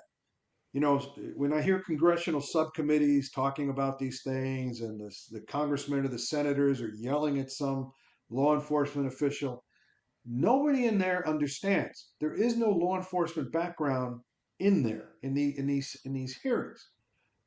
And everything that you and I just talked about in the last 10 minutes for active shooter is never said in these congressional hearings. We just get blamed for everything because we didn't do our job right and people died. You know, unfortunately, people die every day and we can't stop that. We win once in a while, you know, we're able to save lives. But a guy with an active shooter and his, you know, he goes into the school, Uvalde. That was a major screw up by the police. Of course. You know, Of course. and I'm not going to sugarcoat it. You got 19 cops outside and nobody's making entry into that, you know, into that classroom For almost an hour. Yeah, Where do you even begin with that? During our training, we would put sergeants and officers through the training, forming contact teams. We would set up booby traps because as you're making your way towards the gunfire, well, we would have shotguns with blanks, so we could simulate the gunfire in some part of our training center. We used as classrooms in a school. We set up booby traps. The idea with the booby traps is only to advise people back there, I have booby traps. You don't stop and do anything with them.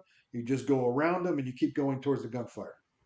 Well, what we did is we set up the shooter in a classroom with students. Now the team has to make entry.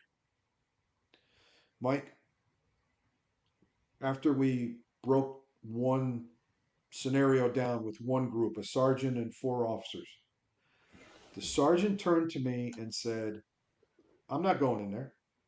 I'm going to get shot. I go, what? He goes, yeah, I'm not going to go in there. I'm going to get shot. I go, you do understand that the shooter is killing kids in there, right?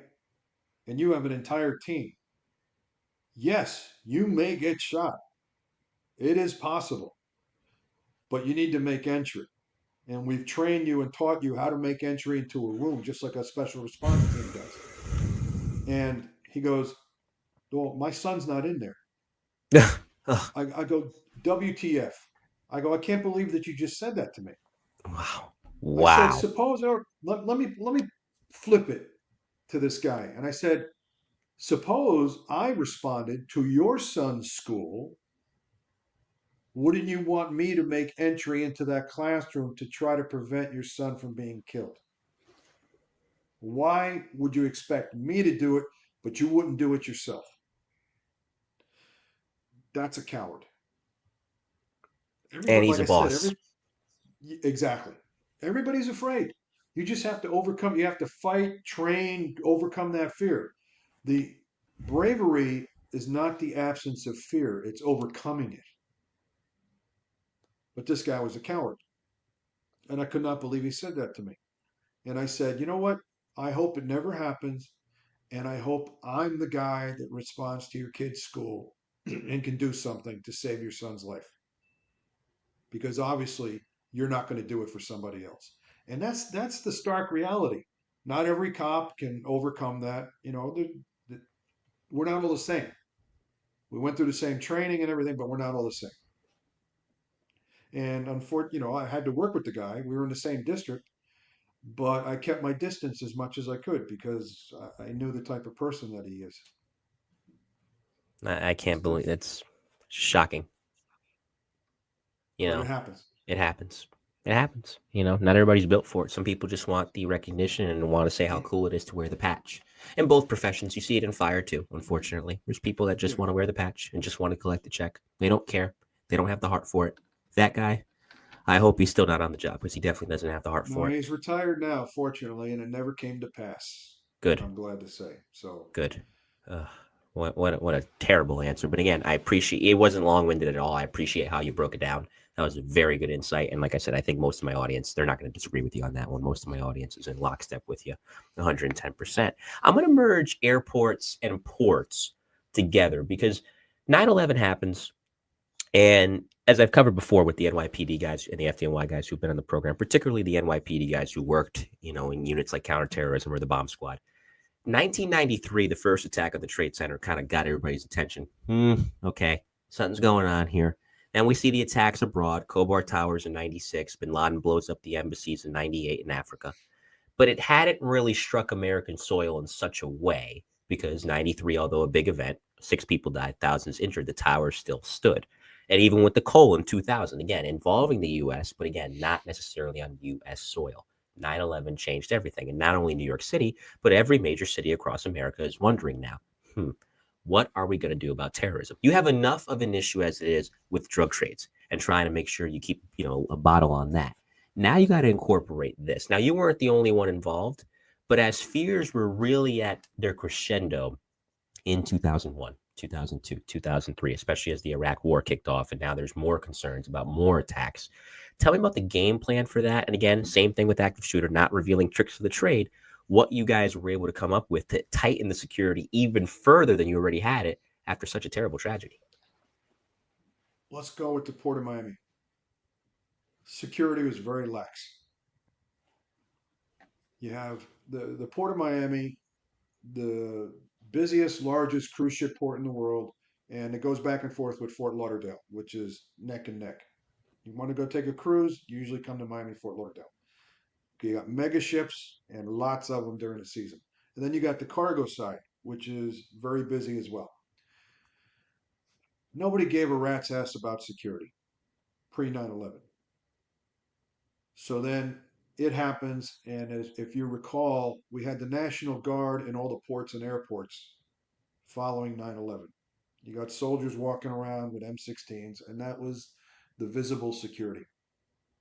So in 2002, in April, we took over from the National Guard at the Port of Miami.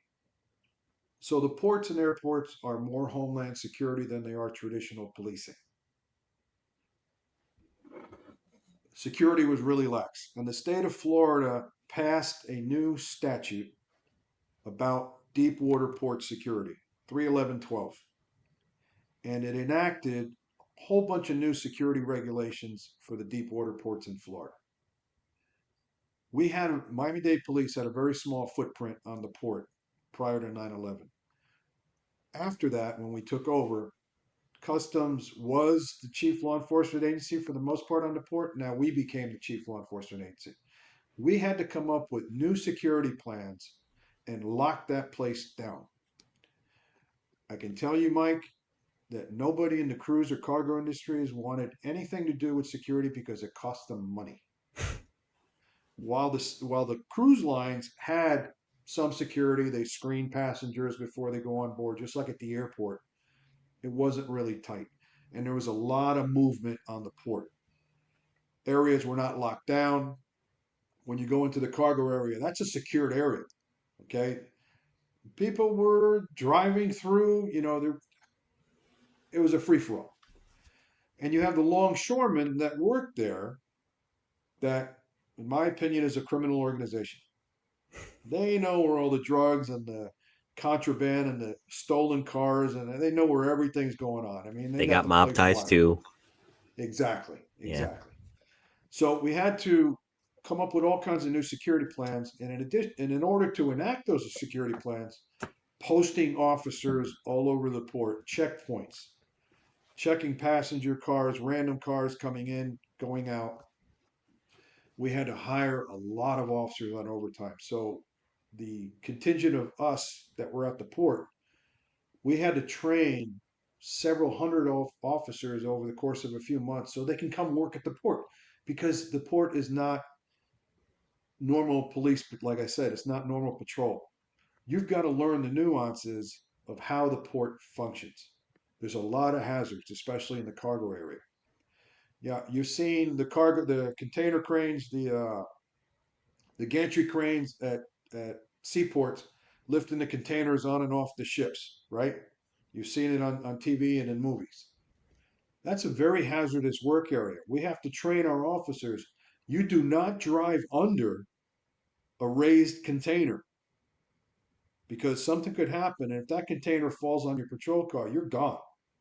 Or the hatches off the cargo ships that they take off and put onto the dock, those weigh 30 tons. You don't drive in those areas. You got to stay away from all that stuff. You got to learn all these different things. And then the security procedures, all the stores coming in to the cruise ships on a daily basis. A cruise ship comes back in the morning, 6:30 in the morning, they dock. They got to let all the passengers off. They have to go through customs to get cleared because they went out into international waters. Now customs has to clear everybody coming back into the United States. All the provisions that are going on the cruise ship for the next sailing has to get inspected. They have private security, but sometimes that private security is lax, and we've got to check in the trucks. We've got to search the trucks, do cursory searches. Sometimes we finally got bomb dogs at the port. The first two officers ever with bomb dogs at the port were two of my guys. And you have to treat it as if you're in a terrorist environment. A piece of, you come to the port for a cruise, you and your wife. You accidentally left your piece of luggage laying out someplace. That's a threat. We have to call the dog and run the dog by it to see if it alerts or not. Sometimes we have alerts. Sometimes we've had to call the bomb squad to come out and x-ray things and do stuff. So it's a completely different environment, very high security, but nobody wants that security because it costs money, especially the cargo lines, the cargo companies. They don't want anything to do with our security. And they complained. The Port of Miami has about 8,000 employees on it. So we've had to change that culture completely. The cadre of supervisors and officers at the port office, the port station, and it was very difficult. And then, like I said, the ILA fought us tooth and nail all the time.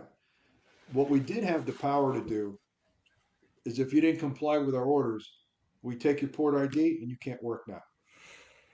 And then a hearing has to be held, as to why you should get your port ID back. We made plenty of arrests. And any time there was an incident of some kind, the Coast Guard has ultimate jurisdiction on the ports. We'd have to call the Coast Guard. So we worked with the Coast Guards, we worked with Customs, we worked with Florida Department of Law Enforcement, who oversaw that new state statute, and they would do port inspections. And then, they come in and they look at us and all the things that we're doing. And did we fail the inspection? Did we pass it? What are we doing wrong, or what are we doing right? And it made for a lot of stress, a lot for us. It was interesting. It was kind of fun most of the time because it was all new to us. We didn't know how to, work a port. The airport is a similar environment. So I finished my career at Miami International Airport Station. And you've got to get a federal ID in order to be able to go to the secured areas and go on board airplanes and all that. It's very interesting. But it's homeland security more than it is traditional policing. The traditional policing comes in with all the drunk idiots in the terminal waiting to go on their flights, or they get on board and they're drunk and they're causing a problem, and we got to go get them off.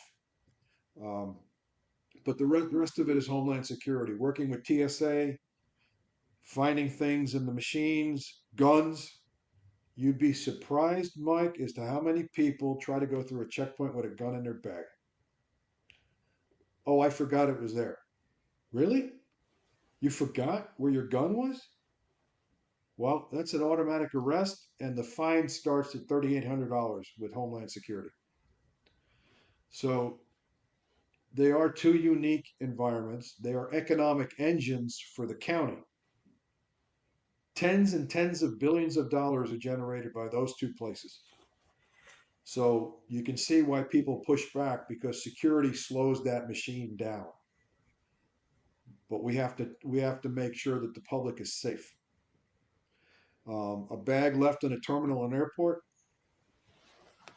it can cause a lot of problems because you have to shut down the terminal.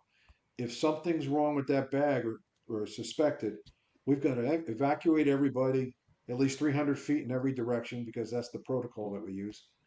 Uh, Most explosives of that type, you got to stay away at least 300 feet. All right, that's just outside the blast zone of something that small, short of a dirty bomb, of course. If it's a dirty bomb, all bets are off. Everybody dies. That's just the way it is. But shutting down a terminal, let's say the American Airlines concourse here in Miami, which is the main one, it's American has a hub here. If we were to shut that down, you could imagine the screaming that would be coming from the American Airlines executives, because time is money and we're keeping them from making money. But we have a unattended bag that may or not be a device, so it's a delicate balance. Interesting environment, but you have to think more homeland security than traditional policing. Not a burglar, but a terrorist. And it's a whole different dynamic. And it changed in Interesting spades. environment, though. I'm Yeah. sorry? I was saying it changed in spades, of course, in terms of mindset after Yes, 2001. absolutely. Absolutely. And everything is based on 2001. The protocols at TSA, and people complain they got to take their shoes off and stuff. But let me tell you, I went to the TSA. I had a lot of meetings with the TSA, with their supervisors and command staff at the airport. And they have a showcase in the lobby to their office at the airport of the things that they take out of carry-on baggage. It's kind of like a shrine to all the cockamamie things that people try to take on board. A circular saw that you use in the garage, for cutting wood and stuff. Someone actually tried to take that on board. Knives, all kinds of things. I mean, what are you thinking? You say to yourself, what are you thinking?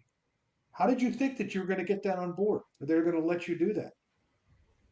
So they get a lot of flack for the job that they do, and holding up lines and making you take your shoes off and stuff. But you know what?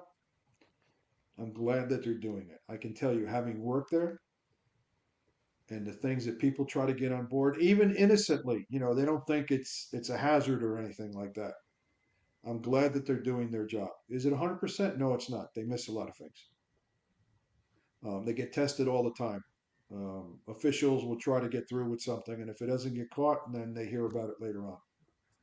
Um, but 9/11, boy, I can say for you and me and our generation, that's our generation's Pearl Harbor.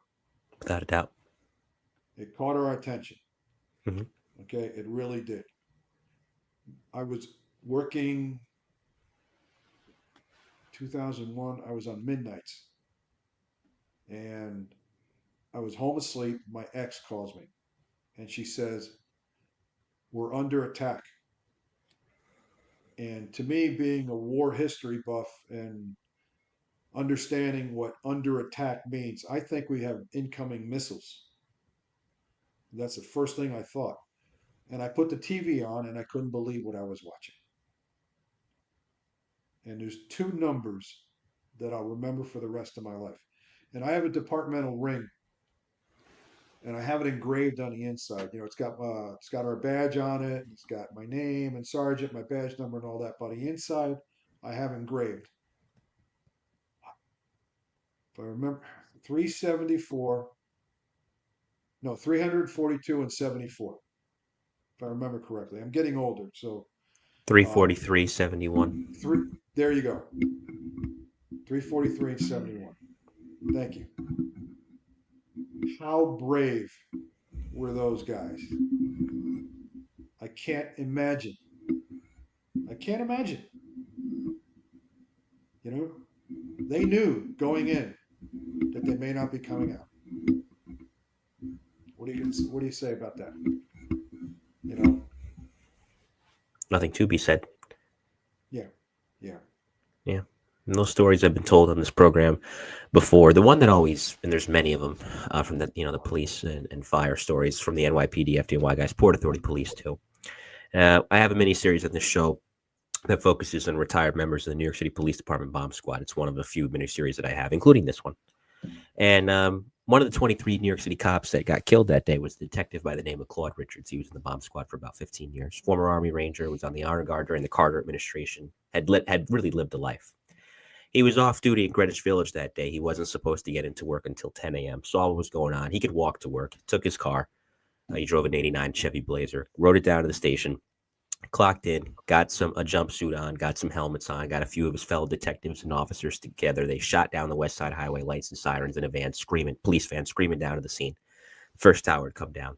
Second tower is still standing. They're rescuing people. As they're trying to rescue people, second tower comes down. Detective Richards gets killed. A few days later, his lieutenant told me the story, and a few other guys that work with him. Jerry Sheehan was his lieutenant at the time. Go into his apartment in Greenwich Village that he went out of on that morning and never returned to. And they go into his desk. He's got light music playing. His apartment was immaculate, as he was a very meticulous guy. They open up his drawer.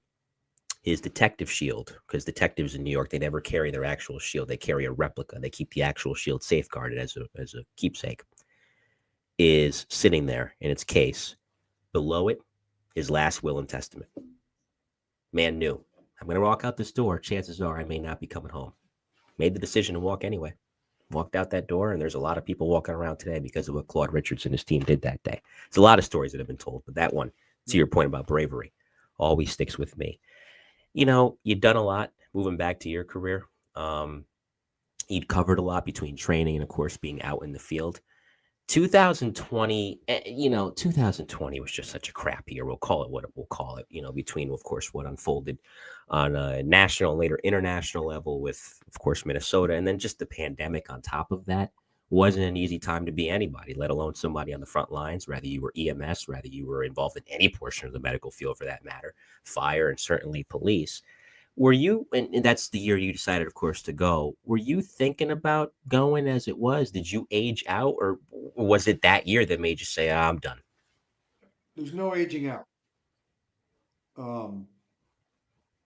In early 2019, when I had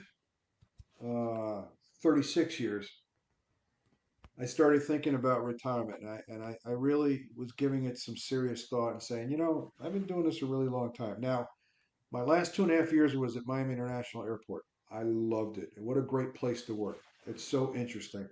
I got to ride a bicycle in the terminals, to go from one end because it's very long.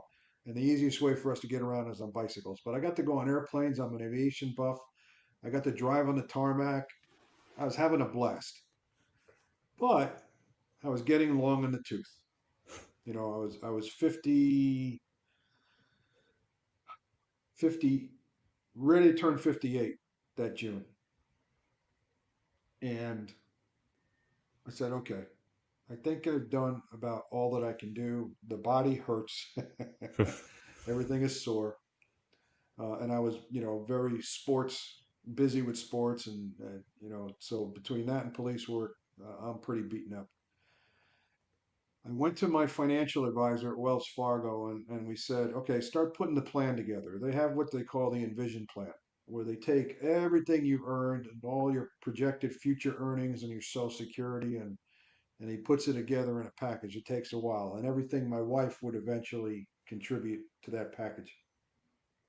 So in May of 2019, Alex came to the house. We had some wine and hors d'oeuvres.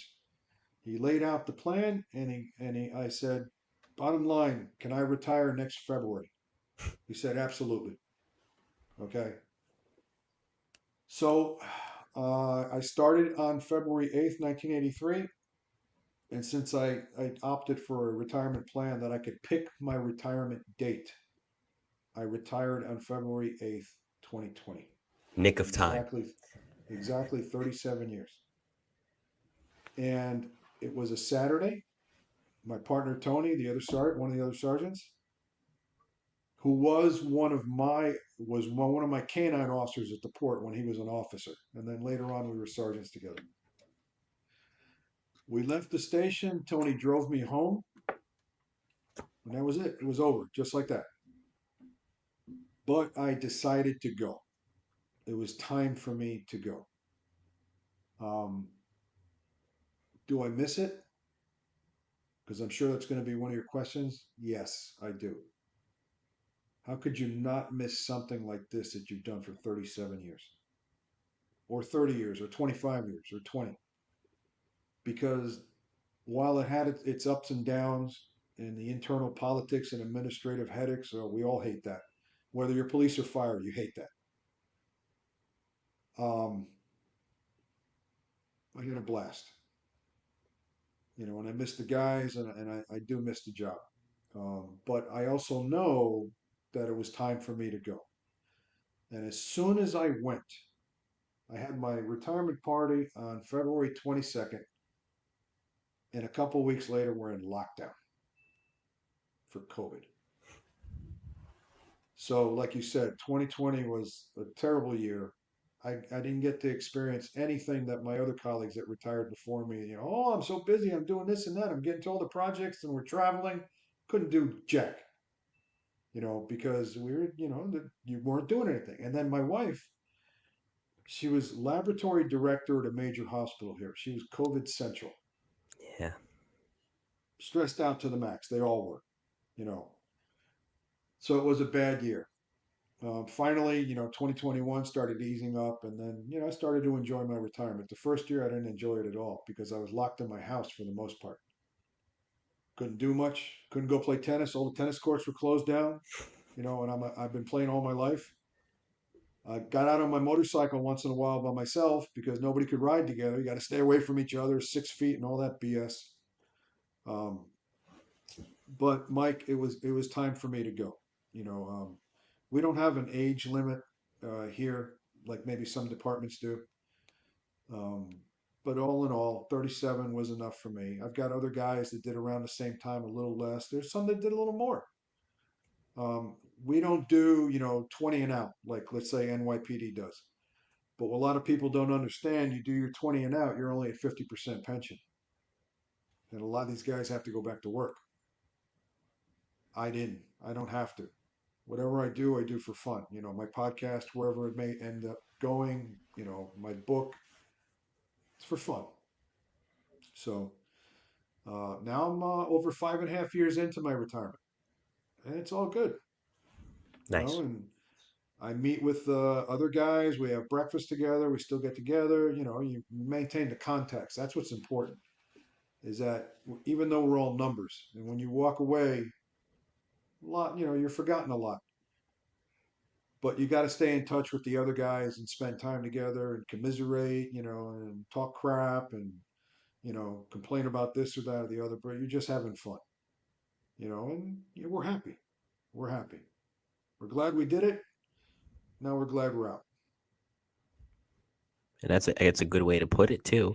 And again, you were able to have your fill, you were able to have your fun, you were able to pretty much end it on your terms. And there's a lot of guys and gals that unfortunately don't get that chance. So that's a good thing. And like I said earlier, nick of time, you missed all of that, so at least you were able to leave before it really kicked into effect while you were still on duty if you hadn't retired when you did. I don't want to, before I get to the concluding segment, because I don't want to gloss over it, I don't want to gloss over your book and I don't want to gloss over your podcast. So we'll hit on that briefly.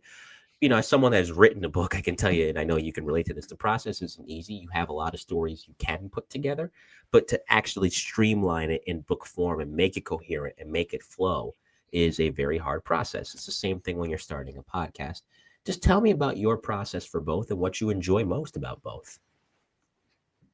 With the book, and this happens to all of us or most of us, during our travels and meeting with the public, handling calls or whatever, I've had people say to me many times, with all that you've seen and done, you should write a book. And I've gotten that a lot. So in 2018, I started giving it some serious thought. I said, you know what? Let me see if I can do this. Now, I spent a career writing reports as an officer, writing incident reports and arrest forms and crashes and tickets and all that. As a sergeant, administrative reports. What's funny is, I tell this story. My mother was a school teacher in Argentina, so doing my homework at home or my classwork, was very important to her. Except I never did a book report. I just refused to. I didn't want to do it. So she would do my reports for me so I wouldn't fail the course. And what do? I pick a career where all I did was write reports.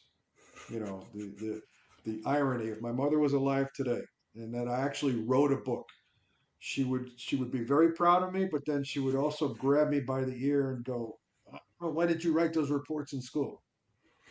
So I decided to give it a try, and then I had to decide what the book should be about. My book is not a murder mystery, Mickey Spillane type novel. It had to be the unfiltered truth of policing in America. Unfiltered meaning like the active shooter stuff I told you about. It had to be the good, the bad, and the ugly about our profession.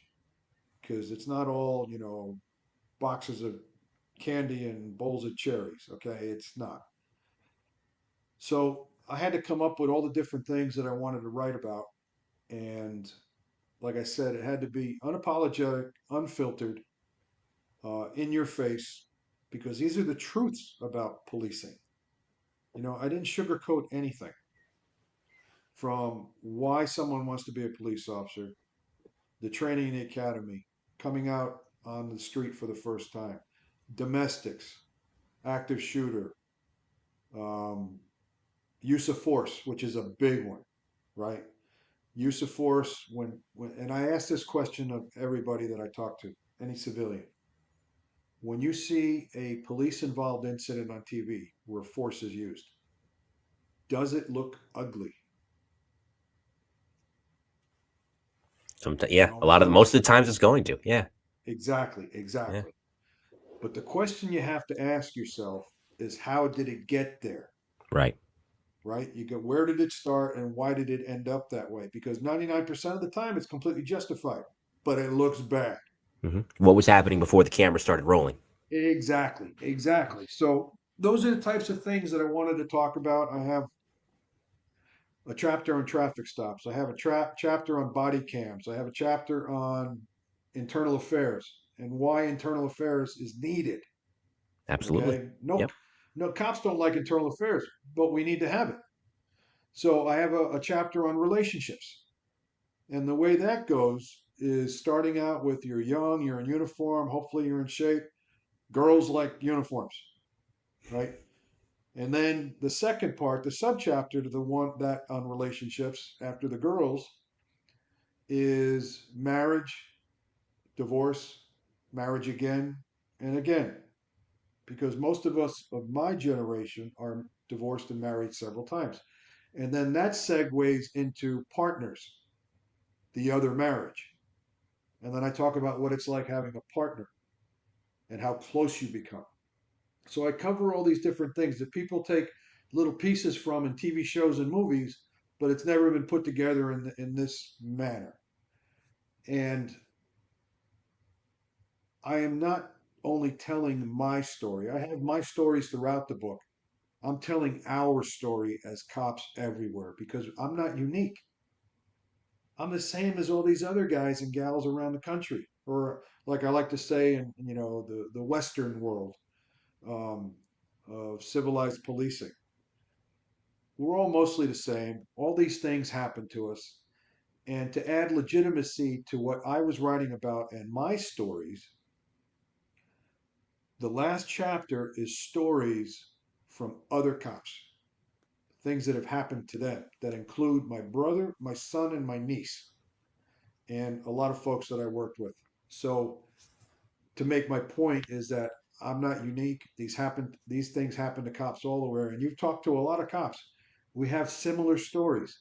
Maybe they're all just a little bit different, but these things happen to all of us. And that's what the book is about. It's called The Real Greatest Show on Earth because it's a circus out there. It is. Yeah. And we're the ringmasters. Yeah. And Backstage that's the pass. way, yeah, and that's the way I looked at it. So it was a lot of fun writing the book, stressful at times. And then getting published afterwards was very difficult.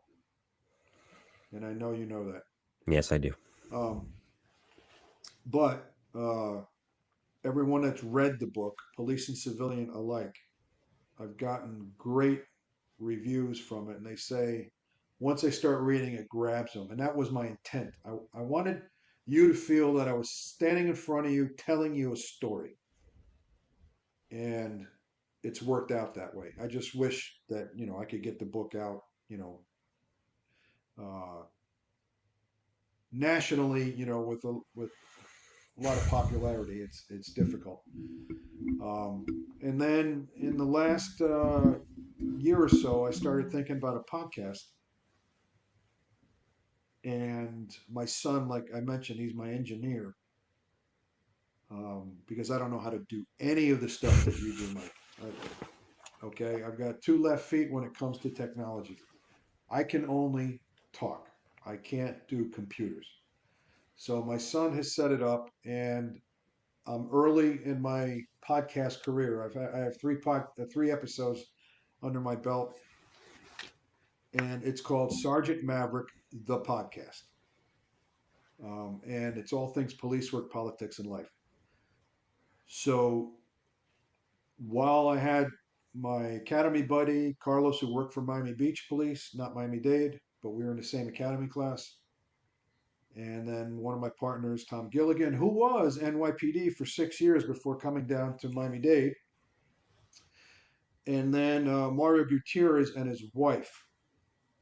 That was my first family segment, as I call it. Mario got into an altercation with an illegal that had already committed murder in the United States in California and made his way across the country. He was released, and he tried to set a Shell gas station on fire. And Mario witnessed this, and he was by himself. And he got into a confrontation where the guy stabbed him 12 times. Oh my God. Mario finally ended up shooting this guy. The story's in my book, and it's my third episode. But the difference is, I just don't have cops on. I had Mario's wife Laura on because I wanted to get the family side of being married to a cop that no one ever talks about, or at least I haven't seen it a lot. And how is it being married to a cop, first of all these years, and how was that night like for you? And she got to tell her story. And Mario told me afterwards that it brought back a lot of trauma for her, but it was also very cathartic for her to be able to talk about it because no one ever asks her. Mario gives speeches about his incident at academy classes, but no one ever asks his wife.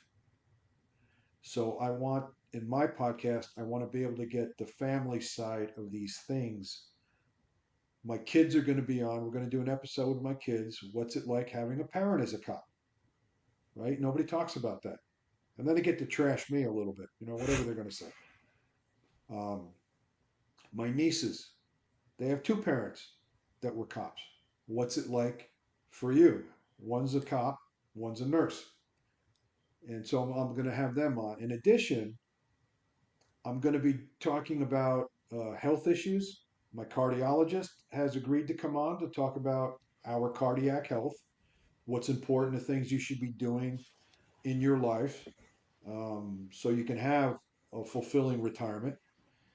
And my urologist is going to come on. I had a little issue with the prostate, and he's agreed to come on to talk about men's health where it pertains to the prostate, because a lot of guys don't know, especially young guys, you're probably going to get prostate cancer if you make it to old age. And that's almost a given. Mhm. I know it doesn't sound great, but nobody talks about these things.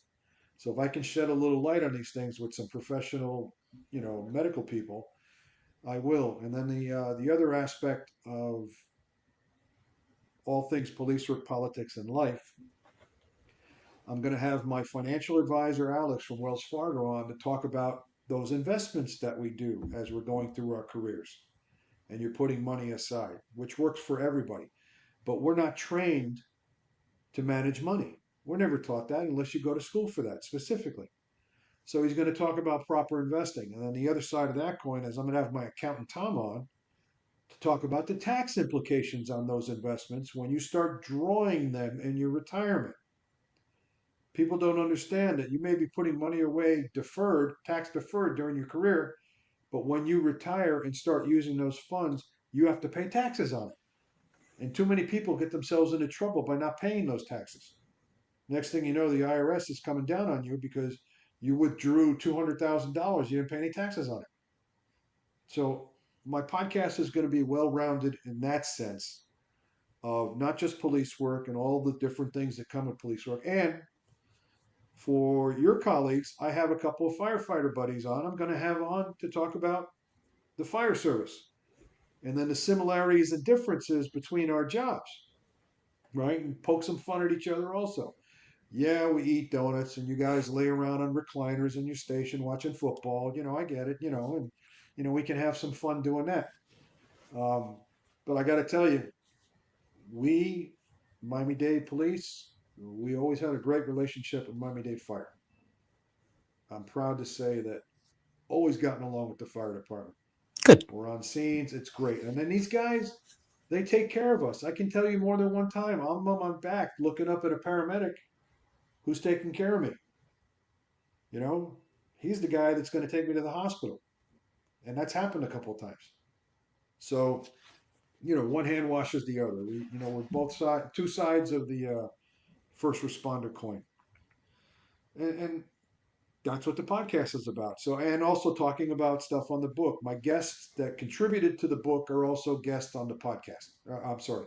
Guys that contributed to the book are also guests on the podcast. And they get to tell their own story after I go through their careers and their lives and their personal lives and, who they are and things like that. A human side, so to speak. Not Absolutely. just cop talk, cop talk, cop talk. Yeah. You're not defined by your profession, which I think is good. So for the audience that doesn't know, what's the name of the show? Sergeant Maverick, the podcast. Okay. Very simple. All things police work, politics, and life. But you can find me on YouTube for that, Sergeant Maverick, the podcast. And then I have a new website that someone helped build for me because, like I told you, I don't know how to do those things. SergeantMaverick.com. SGTMaverick.com. And Maverick is the nickname that was given to me many years ago on the job.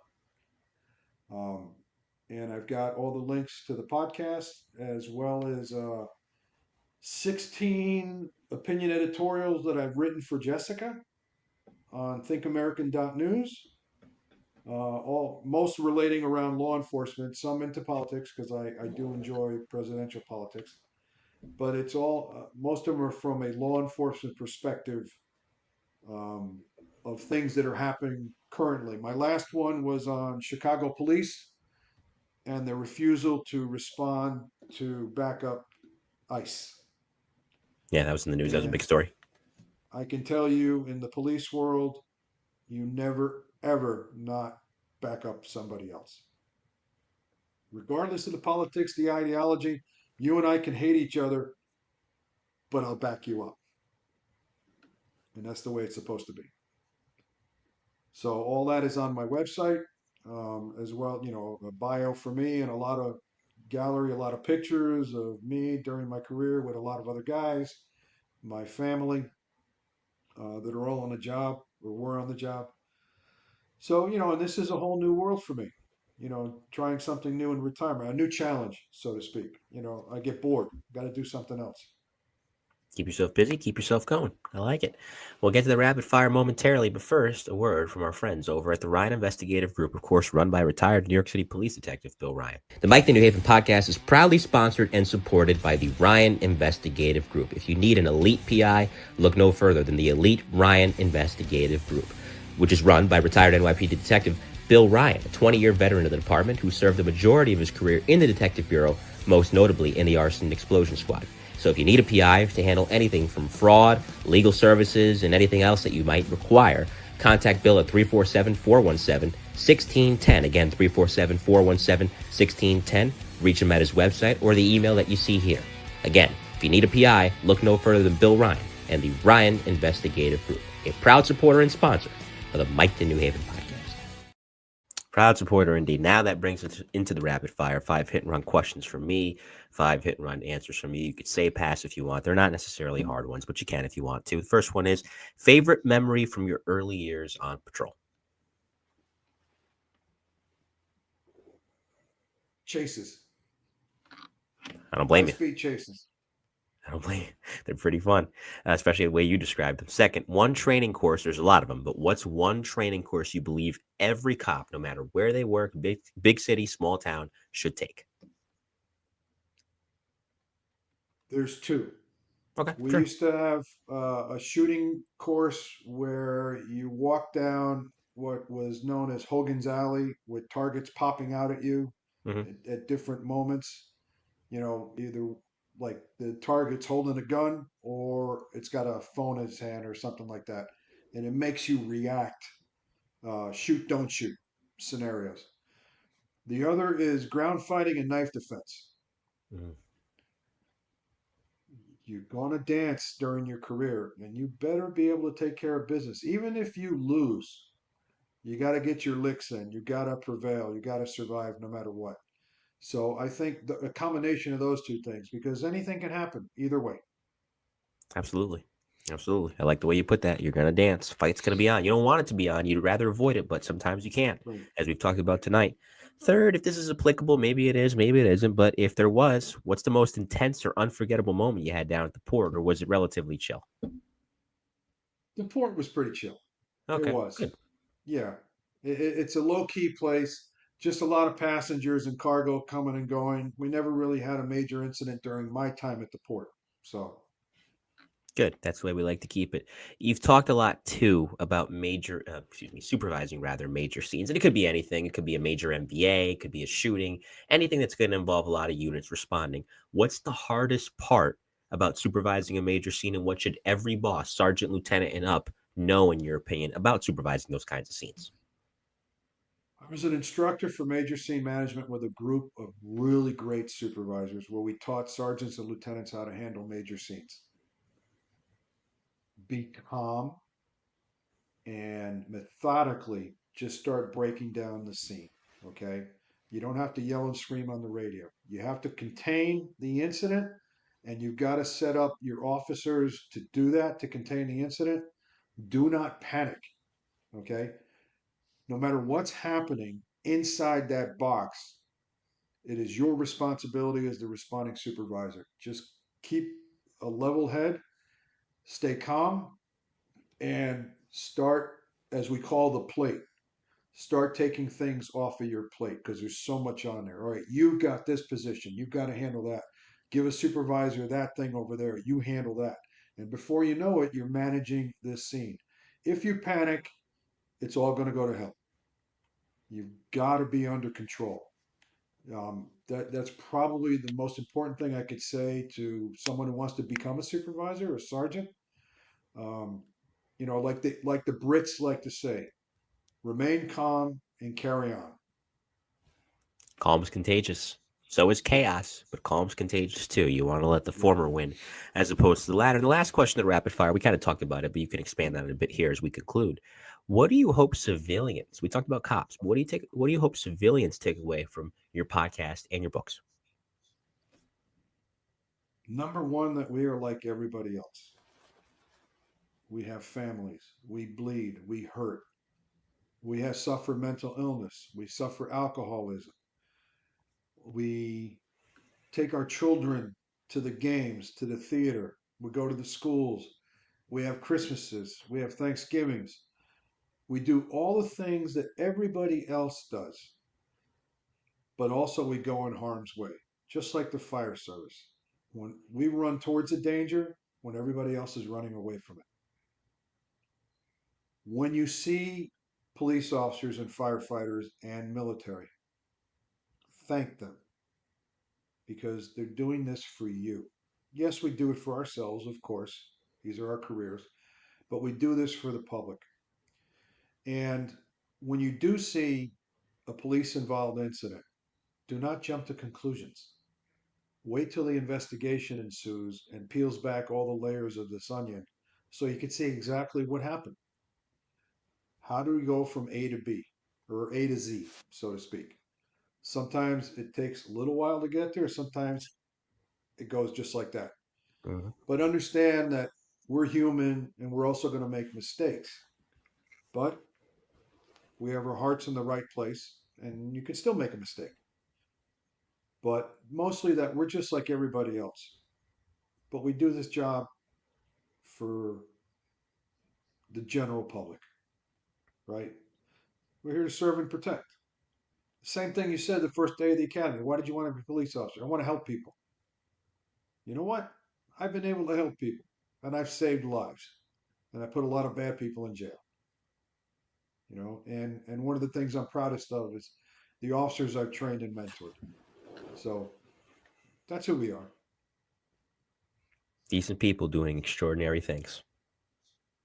Decent people doing really, really amazing, And extraordinary you're a things. volunteer firefighter and you want to go full time. And I thank you for your service and your desire to do that job. It takes a special kind of person sometimes.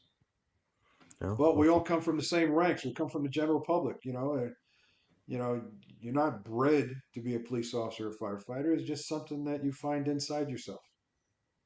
absolutely. And hopefully a year from now, I'm a full-time guy and I'm working on an engine or I'm working on a truck somewhere in the city that I want to go to. So we'll see what happens there. But thank you very much for this conversation. Stick around. I'll talk to you off air. Before I bid farewell to the audience tonight, if you have any shout outs that you want to give, floor is yours. All the police officers, firefighters, and military out there are my heroes. Every last one of them. So be safe out there. Take care of each other. Back each other up. And thank you, Mike, for having me. I really appreciate it. I enjoyed my time with you. Oh, I enjoyed it. Pleasure is all mine. Very, very, very good episode that I'm really glad we got the chance to do this evening. Stick around, as I said, we'll talk off the air. And thanks to all of you who tuned in tonight, whether you watched on YouTube, LinkedIn, Facebook, or Twitter. So coming up next in the Mike the New Haven podcast, as I said before, I have a scheduling conflict Friday, so there's no show Friday. But there'll be hopefully 2 shows next week. Both of them will be FDNY themed in nature.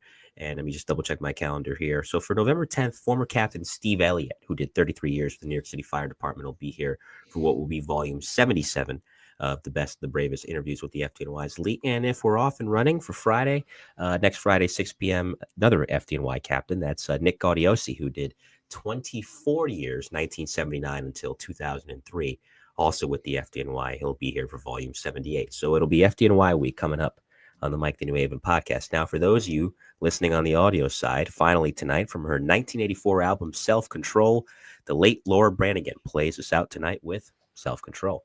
In the meantime, on behalf of retired Miami-Dade Sergeant Bert Maverick Gonzalez, I am Mike Colón. We will see you next time. Take care, everyone. Take care of each other. Take care of yourselves. And we will see you next week. Take care. Have a good night.